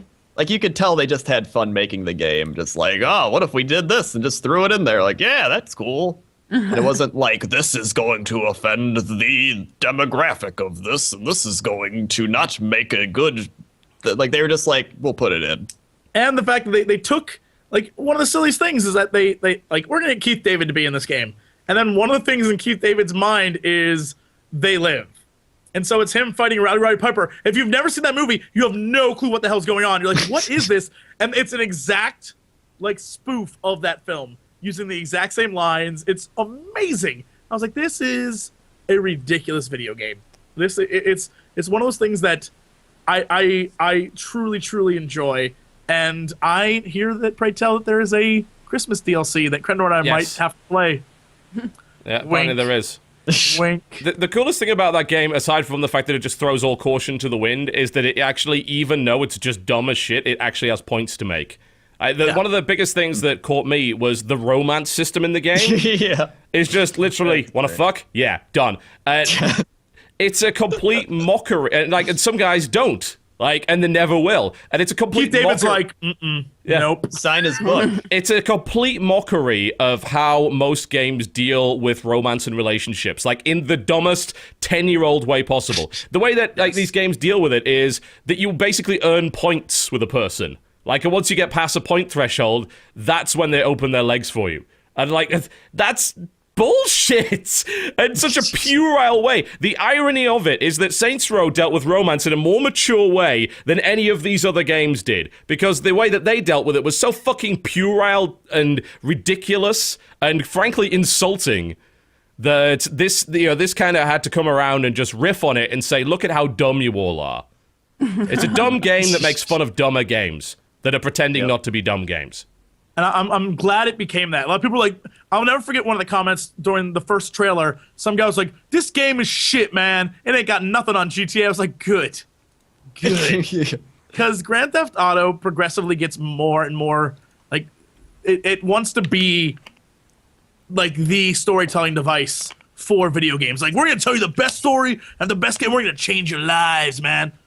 It's good, great.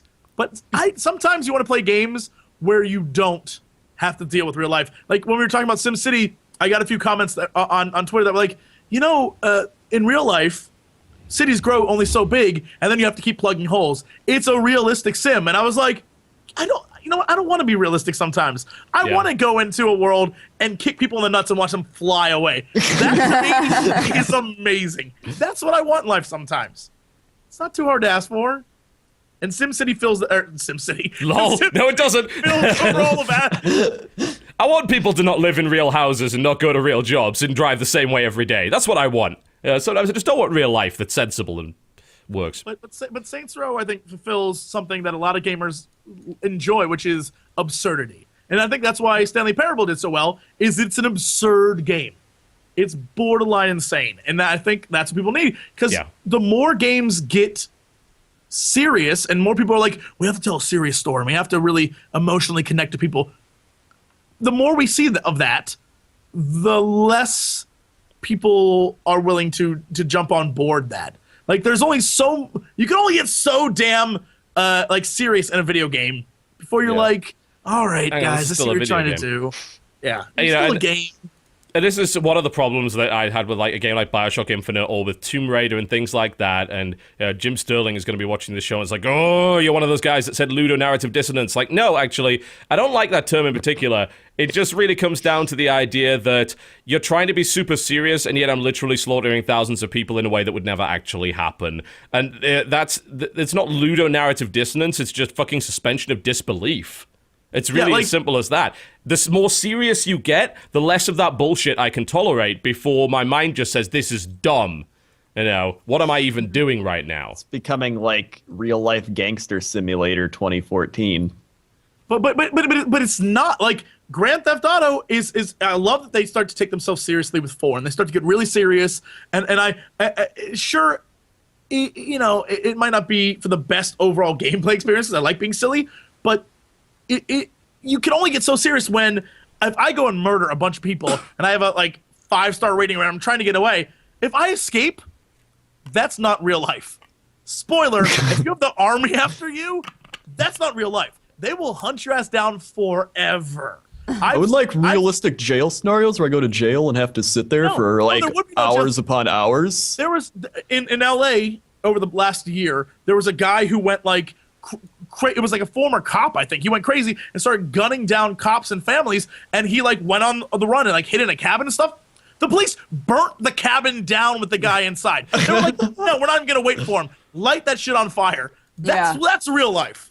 Obviously, he was playing Grand Theft Auto because he did all that. Yeah, don't even.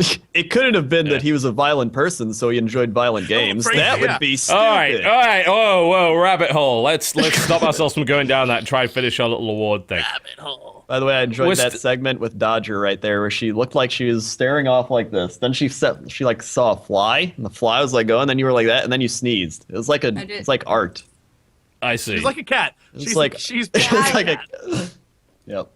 All right, next category. Hang on, Next I'm pretty sure category. Dodger is dodging here. Oh yeah! Biggest example of how great gaming is, Dodger. This year. Hold on. Papers, Please. I agreed with Jesse. Oh, did you? Oh, that's cheating. Yeah. Okay, you can cheat all you please. It's fine. Thank you. I don't mind. Fucking violent, Jesus. She's an animal. I killed another fly. Indeed. Flex. Was it? Or maybe it was Crendor that tried to. No, he just got Saints Row 4. Okay, we're done with that category. Fine. I'm pretty sure you're like not pulling your weight, but never mind. Okay. Wow. Most overrated game of the year. Pokemon XY. Oh. Can't show, Wait. can't show footage of it because Nintendo. But Should I jump at this too? Last of Us. Boom. Boom. Yes. Take all right, all can your I jump in? Can I jump in? Unsub. Bioshock Infinite. Oh! Anger. Internet anger. Crendor, you have to pick a very popular game and just hate it. Go. Minecraft sucks. Didn't come out this year. Didn't come out this year. God, You what a don't great get game away with this that. year. Don't worry. Hold on. Let me go to Metacritic and look at the top game. Metacritic. All right. Let's look at the favorited game by the people. High scores. This is where I go to get all my information. The best by year. We're almost there. Don't worry. Grand Theft Auto 5 sucked. This game, unbelievable. I was just like, this is so stupid. Why can't I have a realistic experience in my Grand Theft Auto 5? Storytelling was abysmal. I think Cookie Clicker had a better story than Grand Theft Auto 5, if you ask me. All right. Sing. Okay, I love how someone's like pointing out Rise. Like, who the fuck overrated Rise? Like, on this planet, who thought Rise is gonna be incredible? You know, no, nobody thought that. Okay, Dodger, Pokemon X and Y, go. Why? X. Because it's, I mean, Why? look, I loved Pokemon Blue. Back in the day, I loved Pokemon Blue. And I don't feel like enough has changed. And I know people are gonna argue with me in chat. That's the fun of Pokemon. It doesn't change. Not enough has changed for me to care about continuing to play Pokemon games. Okay. I bought this one. I was like, all right, I'm going to get into it because everybody that I know is playing it. And I played like a half an hour of it. And I was like, this is the same game, though. It's the same game. Like, it's just not interesting to me. And people love it. And that's fine. But just to me, it's overrated. It's not. There it is. I think it's boring. I think Pokemon games are boring. I loved me But I some loved the first Pokemon when I was like 9 years old and like, oh man, I love this game. I can play it on my Game Boy. And now it's more just like, I can go play something else. I feel there's like the handheld gaming has really grown up since Pokemon. Pokemon, when it came out, was innovative, like fucking visionary. The depth that game actually had for a Game Boy game is mind-blowing. But I'm sorry, like since then, a lot has changed on the handheld scene. And I was into Pokemon when I was a lot younger, and now it's like, yeah, okay, it's the same game. I don't really dig it. It's too simplistic, it's kind of grindy, it's a bit of a waste of time. It doesn't have any kind of worthwhile story to speak of, really, but that's fine. But I never got into it. I tried. I wanted X and Y to be like me getting back into Pokemon. Because the last one that I really played was Gold. Too. And it didn't happen. I tried it. It was not for me. You know, I understand a lot of people like it, but it was not for me. I personally wouldn't call it my, overrated game, but yeah. Yeah, I mean, I think perhaps a lot of people would share the opinion that, yeah, it's maybe people hyped that a little too much. I feel like it's one of those games where if you haven't played it, you might really enjoy it, but like the fact that I played it so much when I was younger. It's just like, it's the same thing. Can I say another one that'll have the other half of my subbers and sub by for all me? means. By all means. Another one that I was thinking about saying is Animal Crossing New Leaf. That game's super overrated to me too. I know, Crendor, you and I are not friends anymore. I get it. But Agreed. man, Entirely agreed. It's downloaded on my 3DS. I've played too. maybe 2 hours of it, and I can't stand it. I don't know how people can be like, it's so much fun. It is boring as shit. I think it's boring too. I tried so hard. I've played like a decent amount of it, and I was like, I don't. You know this what? game. You're just not getting involved in the world like you need to.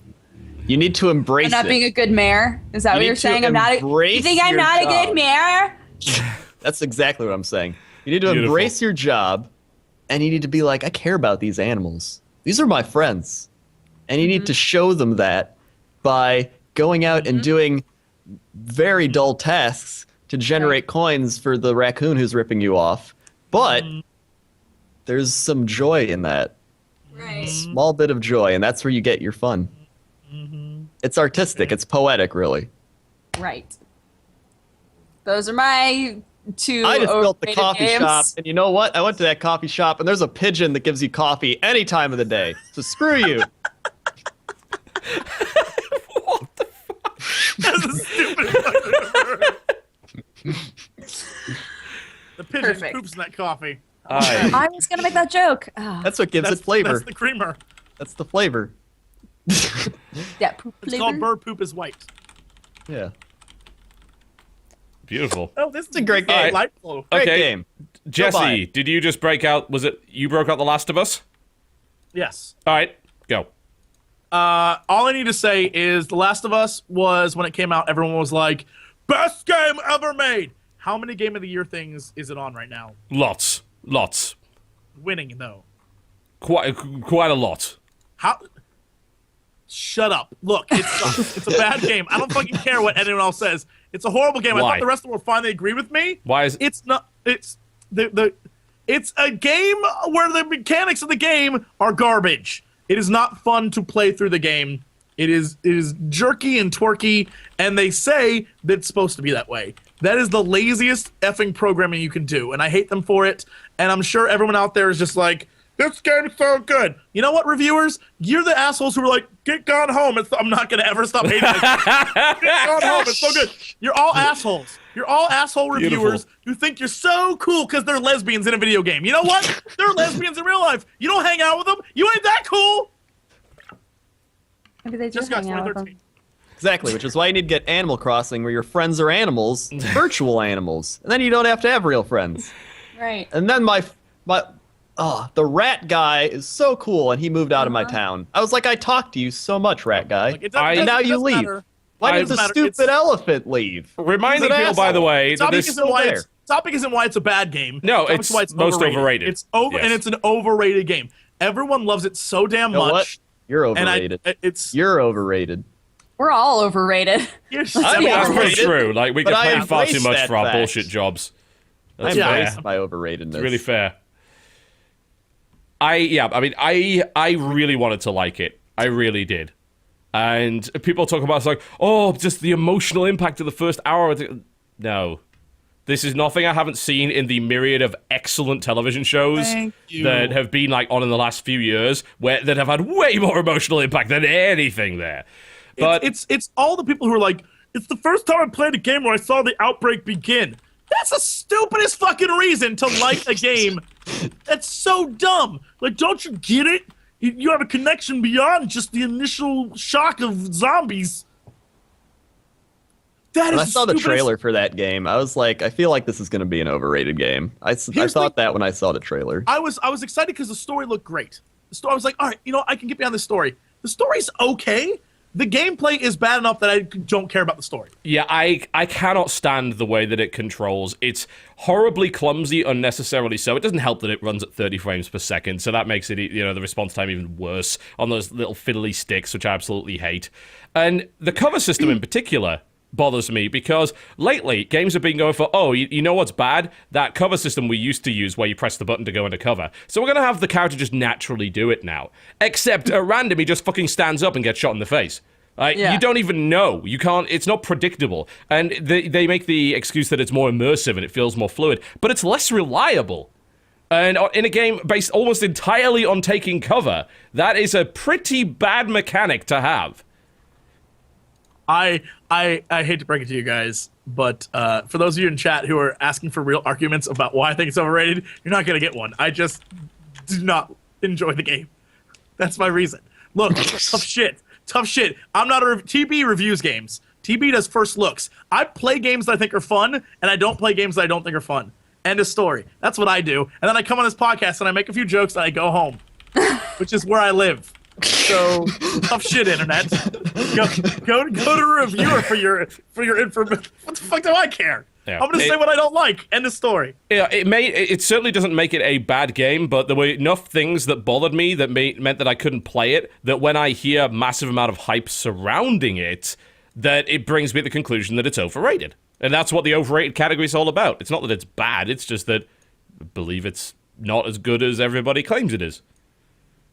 So there's that. That's a very controversial category. Hey, I'm not done yet. We're on BioShock now. Oh, damn.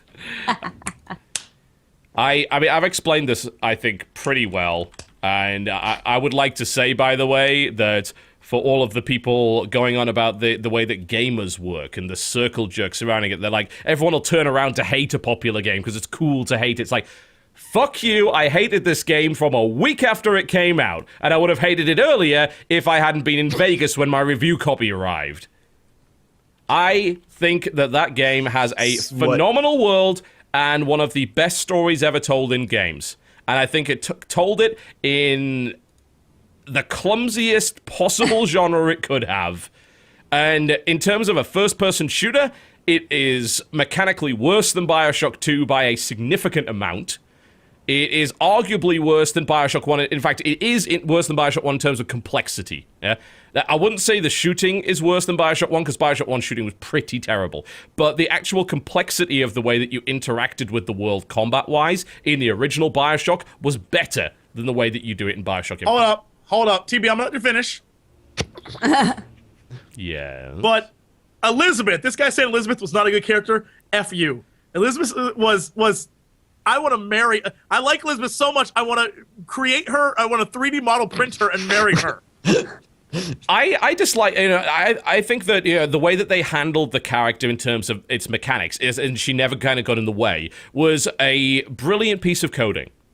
That's very, very surprising. She was a really smart companion. Watching her dance on that pier, I fell in love. But here's the thing. Here's the thing about saying she's a smart companion. It's relative to the fact that every other AI companion in any game ever is a dumbass. She's not actually that smart. I mean, really, the game is coded to make sure that she doesn't get in your way, which means that I don't need her to be smart. No, it's not about her being smart. She basically doesn't exist. She doesn't exist. Like, the enemy don't even recognize that she's there unless a scripted sequence tells them to, which is ridiculous because that's the person they're chasing. There is no interaction between the world and Elizabeth beyond what is scripted. There is nothing that kind of surprises you. There's nothing emergent there. She basically exists as a walking, talking vending machine. And she's a very, very well realized walking, talking vending machine, but that's still what she is. But sorry, keep going. No. You just destroyed Jesse's dreams. All his dreams are gone. No, I like that. Do you not agree that if they had made a game where you had a constant companion and you always had to be protecting her instead of fighting, that wouldn't be complained about far more? Well, didn't you have to do that in Resident Evil 4, and that's considered one of the best games of all time? I don't like Resident Evil 1. Sorry, I had the one prepared for that one. But no, I mean, even like dealing with Ashley in Resident Evil 4 at times was kind of annoying. But the fact of the matter is that they can separate you from that character, and chasing that character and actually having that risk of loss, like when it really ruins the effect of having to chase after Elizabeth in the game, because as soon as you get her back, she's at literally no risk until the next cutscene that puts her at risk again. So there's no player impetus whatsoever. in that. And I want there to be some player agency. I want to feel like I'm actually protecting Elizabeth, because I never feel that way. Because I know that the mechanics say that Elizabeth can never actually be harmed unless the story says so. So, you know, for me, that's something that could be done. But, you know, the biggest problem I had with the game is not that. You know, that's mostly just theory. My biggest problem with the game is the shooting sucked, and it's an FPS. That's great. So I suck at shooting. So a sucky shooter I'm good at. I have a girlfriend / daughter. What? This is going strange places. who can take care? I don't need to take care of her. That's what I need in a woman. A woman who can take care of herself. I mean, no one's and she's invisible. She's basically invisible. Yes, she's beautiful, and everyone in the world ignores her. All she's there to make you a sandwich. That's all she does in the game. She makes you the game equivalent of a sandwich by giving you health potions and ammo. Like, it is the most depowering female character I've ever seen in a video game. I need a woman who no one notices, who's gorgeous, who brings me drinks and ammo. That is the perfect woman for me. I feel like Elizabeth is highly misogynist. She can take care of herself. I'm sorry, my interpretation is amazing, and I'm going to piss off so many people with that. That's brilliant. I was just about to say that I've had friends be like, oh, I think that she's a really good female representative because she does take care of herself and you don't have to worry about her. But at the same time, like, the point in the story is that you're supposed to be protecting her. Yeah, it's like she doesn't take care of herself. The enemies don't even look at her. What she does is she makes sandwiches for the main character and then occasionally complains.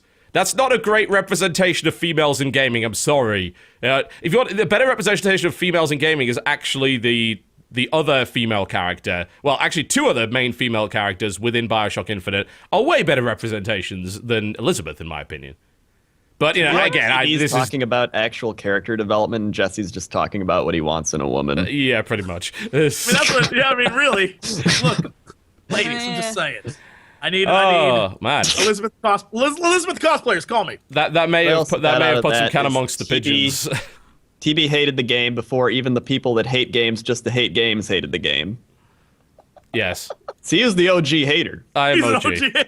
Yeah. OG hater. You know, this is one thing I don't get about, like, modern terminology. Like, why do we call it hipster? We used to call it OG, which is much better. You know, I'm OG. I'm not a hipster. I believe that stuff. No. When you're currently doing it, you're a hipster. But then once everyone else is doing it, you're an OG. Okay. That's how it works. Yeah, but, you know, again, most overrated in terms of its gameplay mechanics. Amazing world, amazing story. They should be applauded for that. They should not be applauded for the gameplay mechanics of that game. This is our best category. It is. There's so much salt. Category. This is Sodom and Gomorrah right here. Everyone we look at turns to a pillow of salt. It's brilliant. Oh. So this guy in chat just said, so Jesse's perfect woman is his daughter? Because that's all I got out of that discussion. That's not what I meant. Oh, dear. Oh, dear. So, Crendor, did you actually have one for this category? Or, you know, do you really want to do GTA 5 for that? Or are you just pulling it out of your ass? You didn't even play GTA 5. You can't say that. I didn't even play GTA 5. But I do like rustling the jimmies. Are you bamboozling? Rumblem and jumblem. Let's see. Definitely. Yeah. Go on. All right, let's switch it over to DayZ. Definitely DayZ, with their standalone game right now, because it's released, right? There's a release game. Wait, it's definitely unfinished. This DayZ is so unfinished. It's worst game I ever bought on Steam yesterday. You know, it's terrible. I can't even believe there's so many bugs in it. I know they say it's like alpha or whatever. Who knows what that means? This is just dumb. Oh my god, you know what would be the best? Chat's right, you should have said Hearthstone. You should have said Hearthstone and been like, oh, you spend money to win? It's garbage. That would have done it. What idiot would spend money on a beta? Morons. All right, then let's move on. If you don't have one for that, let's move on to most underrated. All right.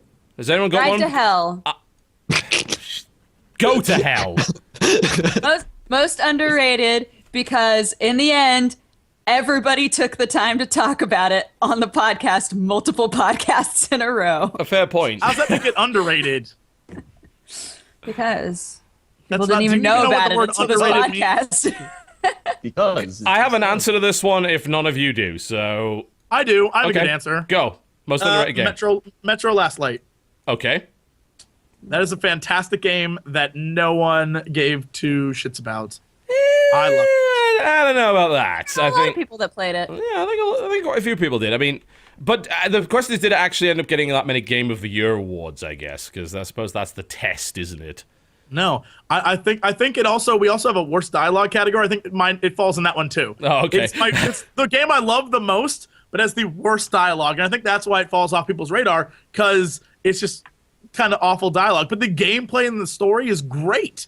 It's a fantastic game. I don't know. I love it. I think Metro Last Light was very fun. So that's my game. Okay. It didn't explain What's at yours, all Stevie? how it was underrated. I but don't never need mind. to. I don't need to. You're a terrible They get it. panelist. The kids get it. Dodger, do you have one for this? I can't think of one. All right. Well, you got a couple of minutes. Monster to think of Hunter one. 3. Go. I know that's what you're going to say. Do it. Monster Hunter 3 Ultimate. That's what you're going to say. Oh my God. Are you even listening right now? Fucking shit. Yep. I don't think you make that argument though. Monster Hunter's never been underrated. Like, Yeah. Monster Hunter's like one of the highest rated games on the Wii U platform. On Wii? No, no one plays with the Wii. The only, and that's why That it's- doesn't make it's it underrated though. They want to play it. They just don't want to buy a Wii U for it. Yeah, there you go. Underrated. That's not what that means. Look, if we're not we stopped following the terminology a long time ago. I stuck to it. You're the one that's derailing this shit as usual. maybe it was I jumped underrated on the in her bandwagon. mind until she played it, and then it was Stop. not underrated anymore. Oh god. Look, I'm saving Monster Hunter. So we got to use the saving it. lawyer It's workarounds. not game of the year. There are only a few things left that's not game of the year. If you say it's game of the year, you just don't play video games, and you are a sad excuse for a human being. I know that's what you're gonna say. So And much the only reason salt. why is because the only game you play. It's the only game you play anymore, except for handheld games. And you can't say like Zookeeper Battle is a fun game. You can't say that because you don't play shit. I'm tired of this. I'm tired of this. I'm not tired of it. Let's keep going. The award shows are great. Oh wow.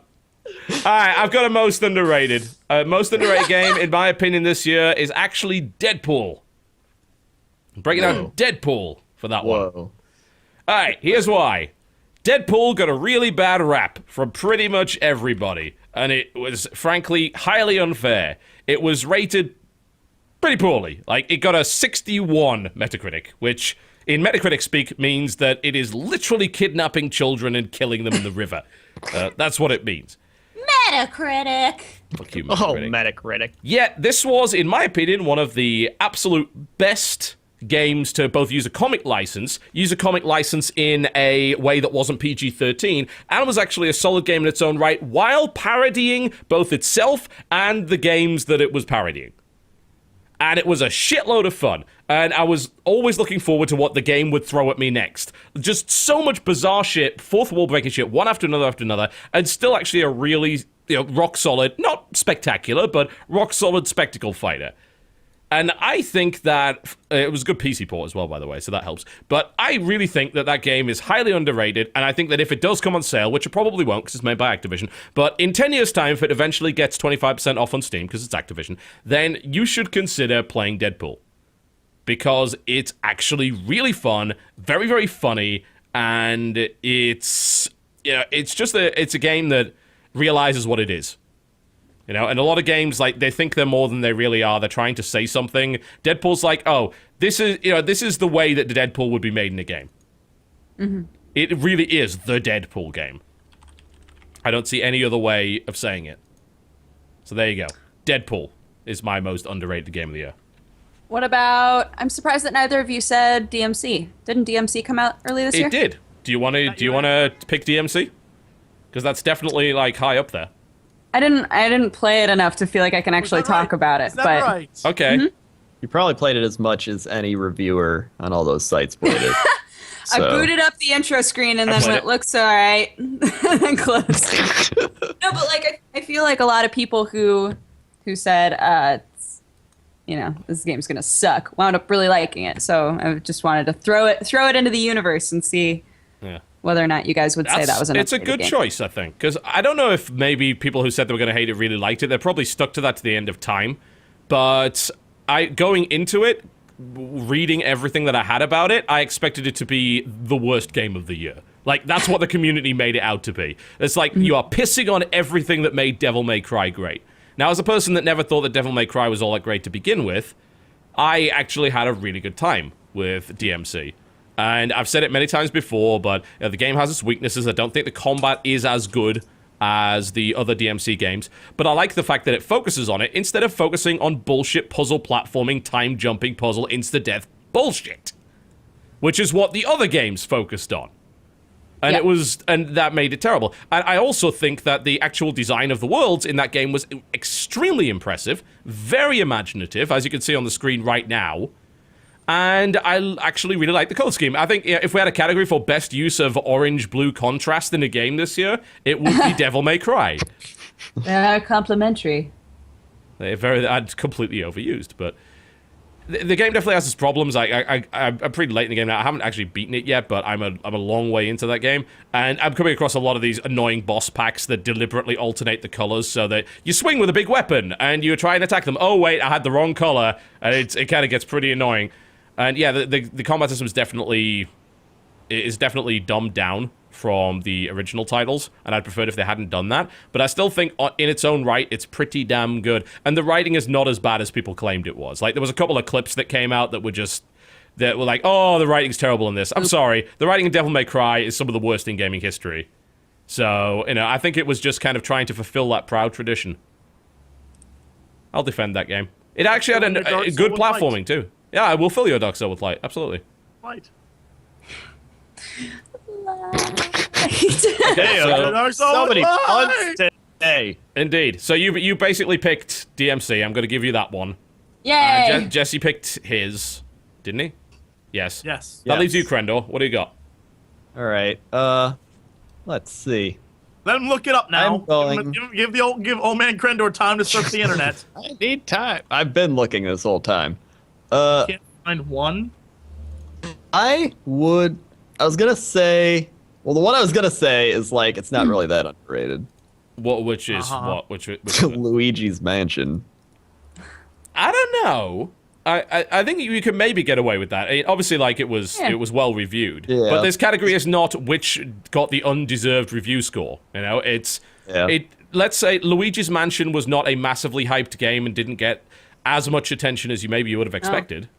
Yeah, because it was one of those games where like I didn't really expect a lot. I was like, I'll buy it because people say it's good, but I'm not really gonna expect it. And I like kept playing it, like it kept bringing me back, like I'm gonna do the next level, and I kept getting the urge to go back to it, and so I was like, it's actually a really fun game, and it has a lot of different like aspects to it, and like things they add to it every level that makes it more and more interesting. It like implements the stuff you learn at the start well into the game too, so it's like I don't know, it felt like a nice complete game that was still fun to play after a while, and so I enjoyed that. And Animal Crossing, definitely underrated. Very underrated game. So underrated, no one played it. Nobody ever played it. Yeah, funnily enough, Luigi's Mansion and Animal Crossing both sold incredibly well, so but whatever. Hold on, where's a low Metacritic score? Lords of Football. Definitely Lords of Football. Lords of Football, no. No way. I mean, who doesn't want to play Lords of Football? Okay, cool. Well, I guess that's that category. I'm not entirely convinced by Luigi's Mansion as a choice, but we'll go with it. All right, we actually have 4 categories left. We're already like overrunning half an hour, so we're gonna have to speed things up just a little bit. Should we just move on to Game of the Year?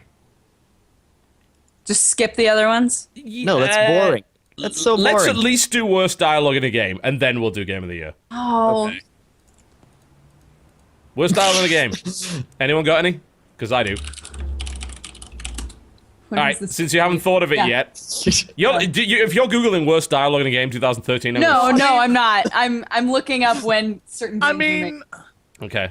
I definitely think Metro has some of the most ridiculous, like, transcribed dialogue ever. It's like, come on, rabbit, you're not going to have sex with me, rabbit. It's like, what?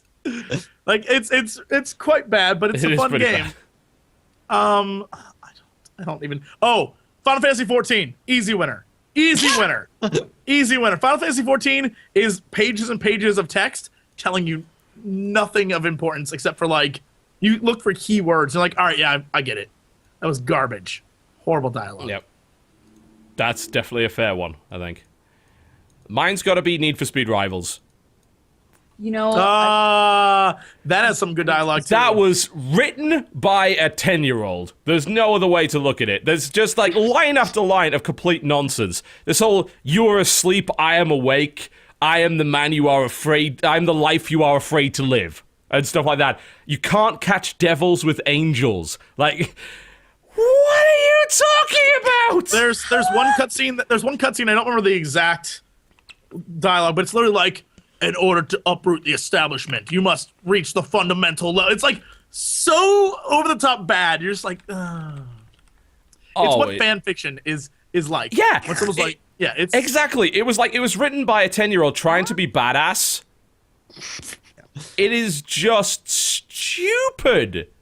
sounds beautiful. I am the reality show, the catalyst, the 15 minutes you'll never have. But the thing is, you want to know why I do this? I want to know why you don't. Yeah, it's that's from the trail. Like, the trailer for the game was even bad dialogue. It was like, you want to race me? We are rivals. Oh. It's like, shut up. No. It is... Oh, God. It reminds me of, like, dialogue from the Hackers movie. I don't know if you remember, like, reading the Hacker Manifesto. It reminds me of that, only worse. And Hackers was deliberately bad. So... Yeah, Need for Speed Rivals, yes, a car game has the worst dialogue 2013. It is just abysmal. Buy it, kids. PlayStation 4. Don't at all do that. None of those things. Go buy it. Dodger or Crendor, do you have examples? Sure.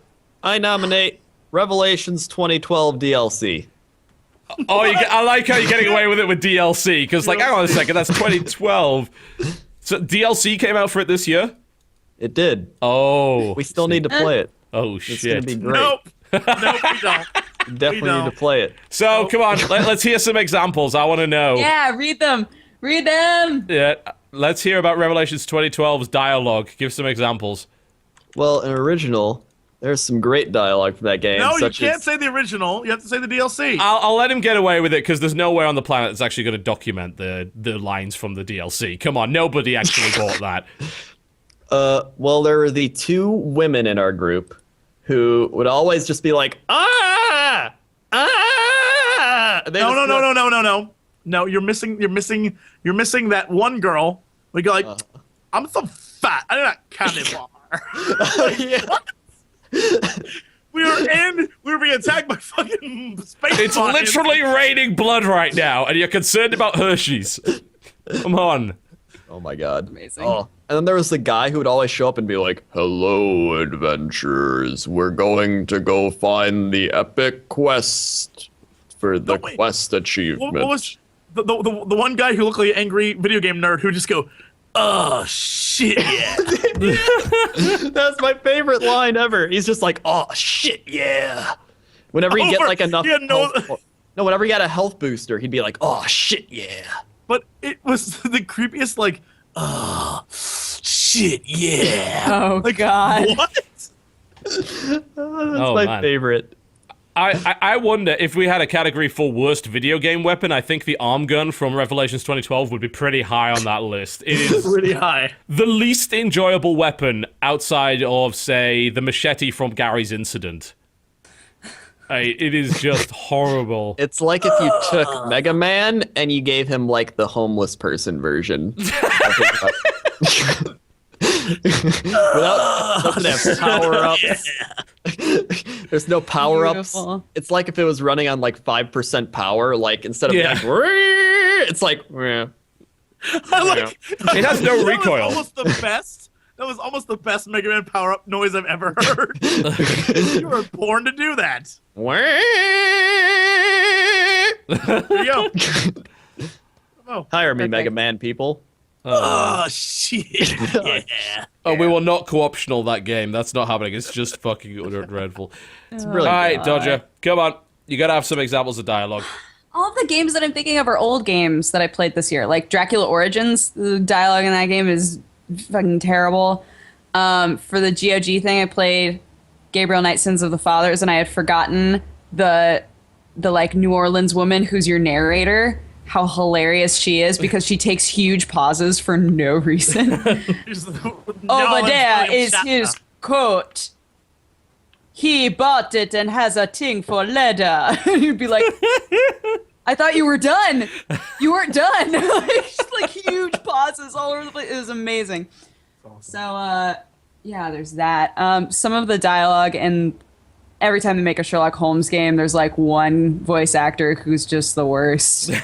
That doesn't actually know how to read, but they're like, we'll work with it. It's beautiful. Didn't Testament Yeah, of Sherlock Holmes come out this year? Yes, I think so. Is there an Wait, example no, in it that? didn't.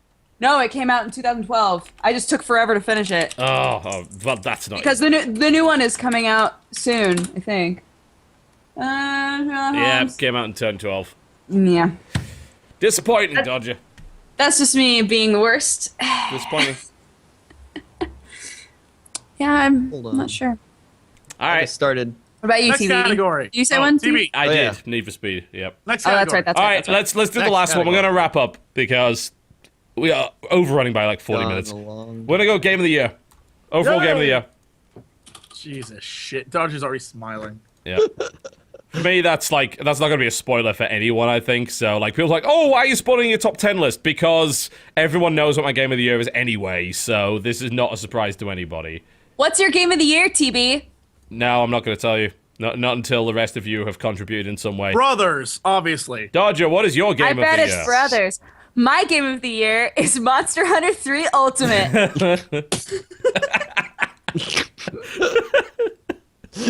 Yep. I think it's a fantastic game. I had never played a Monster Hunter game before, and I got extremely addicted to it. I think that the controls are fantastic. I like how much variety there is in it, and I like that it was a completely different game than I was expecting.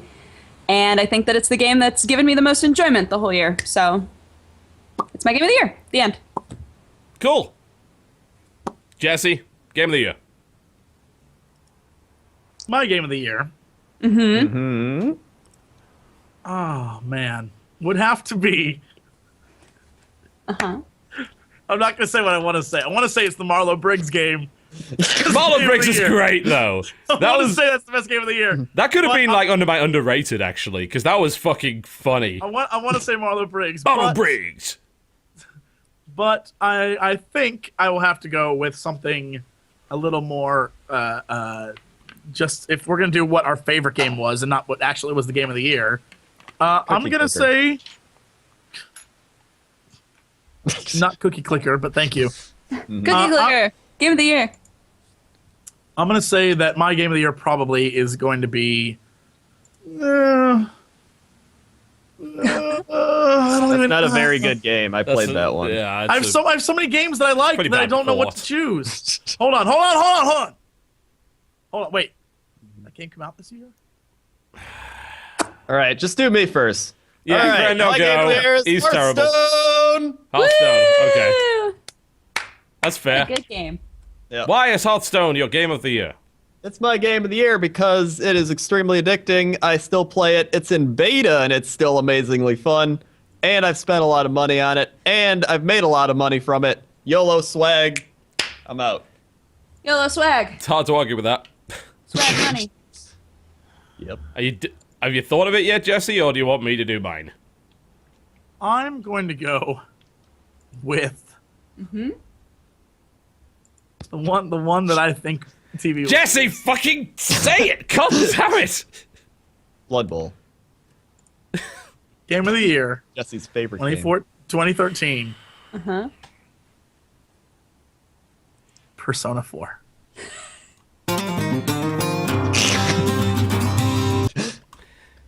that came out last year. Fucking shit! I can't win! I can't win! Not only did it come out last year, it was a remake of a game that came out several years before. Shut up. Shut up. You know what? I'm gonna say my favorite game of the year is BioShock Infinite. Loved it. Best game ever made. 2016. You're just bullshitting. That's not okay. Yeah, you can't move on until you get a real game. We're not moving on. To the BioShock segment. Infinite I got is not a real nowhere game. else to go.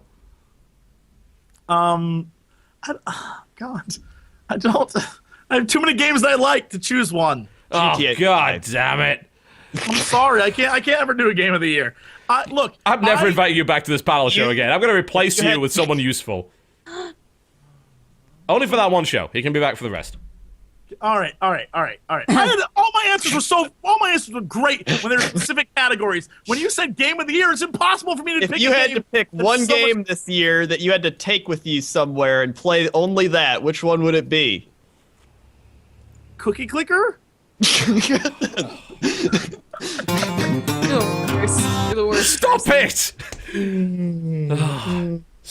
You know what? I will say Beyond Two Souls because David Cage is a golden god, and you guys just don't get it. That's my final answer. That's what I'm sticking with. Fine. You'll never understand it. Fine, you can have that. Thank you. Thank you. That's why I will. Best game, 2013 through 2022. There'll never be a better game. Until he makes his next game. Absolutely. Nope. nonsense. Even then, it won't. His next game will be called Play My Other Games. The game. HD remake of Fahrenheit. Alright, well, everyone knew it was coming.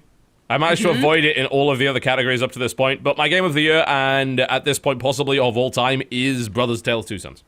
Of all time. All time. I already Of said all all time. times? Yeah, I said all time. I said it in the video. I Kanye still here. believe it. Of all time. All time. Why? It's an absolutely phenomenal example of how to tell a story in a game without resorting to non-interactive elements. It's a fantastic example of how to use the controls as a way to connect you to the character in terms of both the story, what they're doing on the screen, and actually kind of conveying that struggle of the characters directly to you in a physical way. And that is not, I'm not just exaggerating this. If you see exactly what happens in that game towards the end with the controls, you will understand exactly what I mean. I can't explain it without spoiling it, but trust me, it's there. And it has been the only game ever to actually get a real emotional response out of me, as in bawling tears level of response from me. And no one has ever done that. It's never happened. So absolutely, an incredible way of telling a story in a game. Strangely enough, coming from a person that's never actually done games before, coming from a fairly little-known Swedish filmmaker, combined with Starbreeze, who is one of my favorite studios, to make an incredible 2-hour experience that hopefully will kind of lead the way to future titles that really take a look at the way that they tell a story in games and understand that this is an interactive medium and that the way that you immerse your player is to even use things as simple as the controls to do it, not have the controls be a barrier to immersion. They should be part of that. Yeah, so Yes. I railed on for about 30 minutes about how great that game is in my video of it, but I still believe it, and that's easily my game of the year. So there you go. Yay! We did it! Woo! And somehow, still better than the VGX Awards. Not sure how that happened. That's because you can't name a game of the year. It isn't. You have to have a PC game of the year and a different console game. You can't do it. It's not fair, TB. I had everything else fine. I was good with everything else, and this shit is not. It's not gonna fly. Not happening. It's not gonna Let's fly. Shut It's up, gonna. Dodger. I don't even need to hear you talk. It's not gonna No, fly. it's not having your shit. Let's all go. Let's. It's not gonna I'll fly. It's go- gonna walk. It's gonna walk there. Let's all go one at a time and talk about where people can find us and what we do on our channels.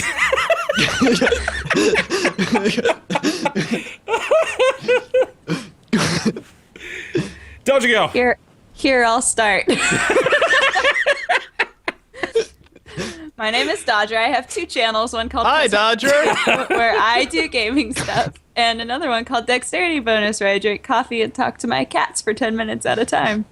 Sometimes join less, me. sometimes more. Sometimes less, sometimes more. On social media, you can find me at DexBonus, DEXBONUS. I hope you'll come hang out.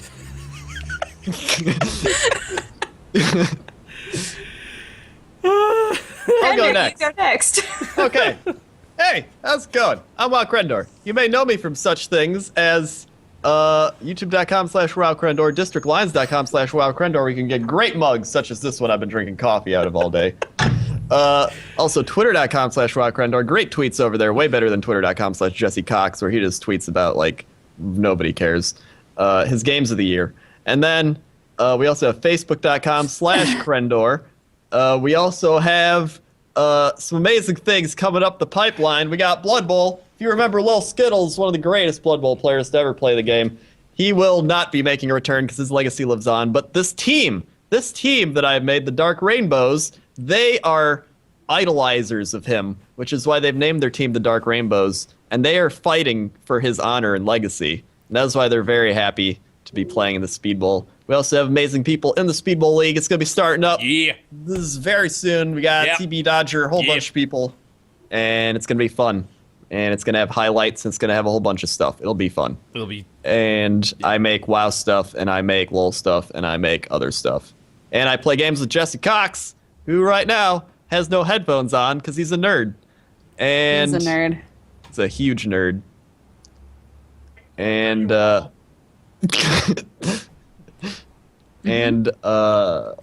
very soon we're gonna. Was he just playing his own voice through that? 'Cause- I think so.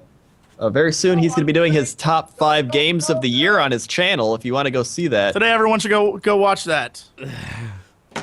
you can go check out Jesse Cox's top 5 games of the year coming up soon on his Very channel. soon. Very Probably soon. tomorrow.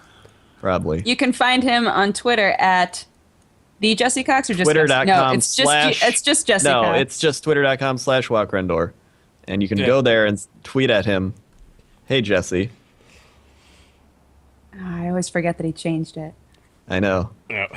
WoWCrendor. Everybody usually does. It's Jesse Cox, and then it's the Jesse Cox on Facebook.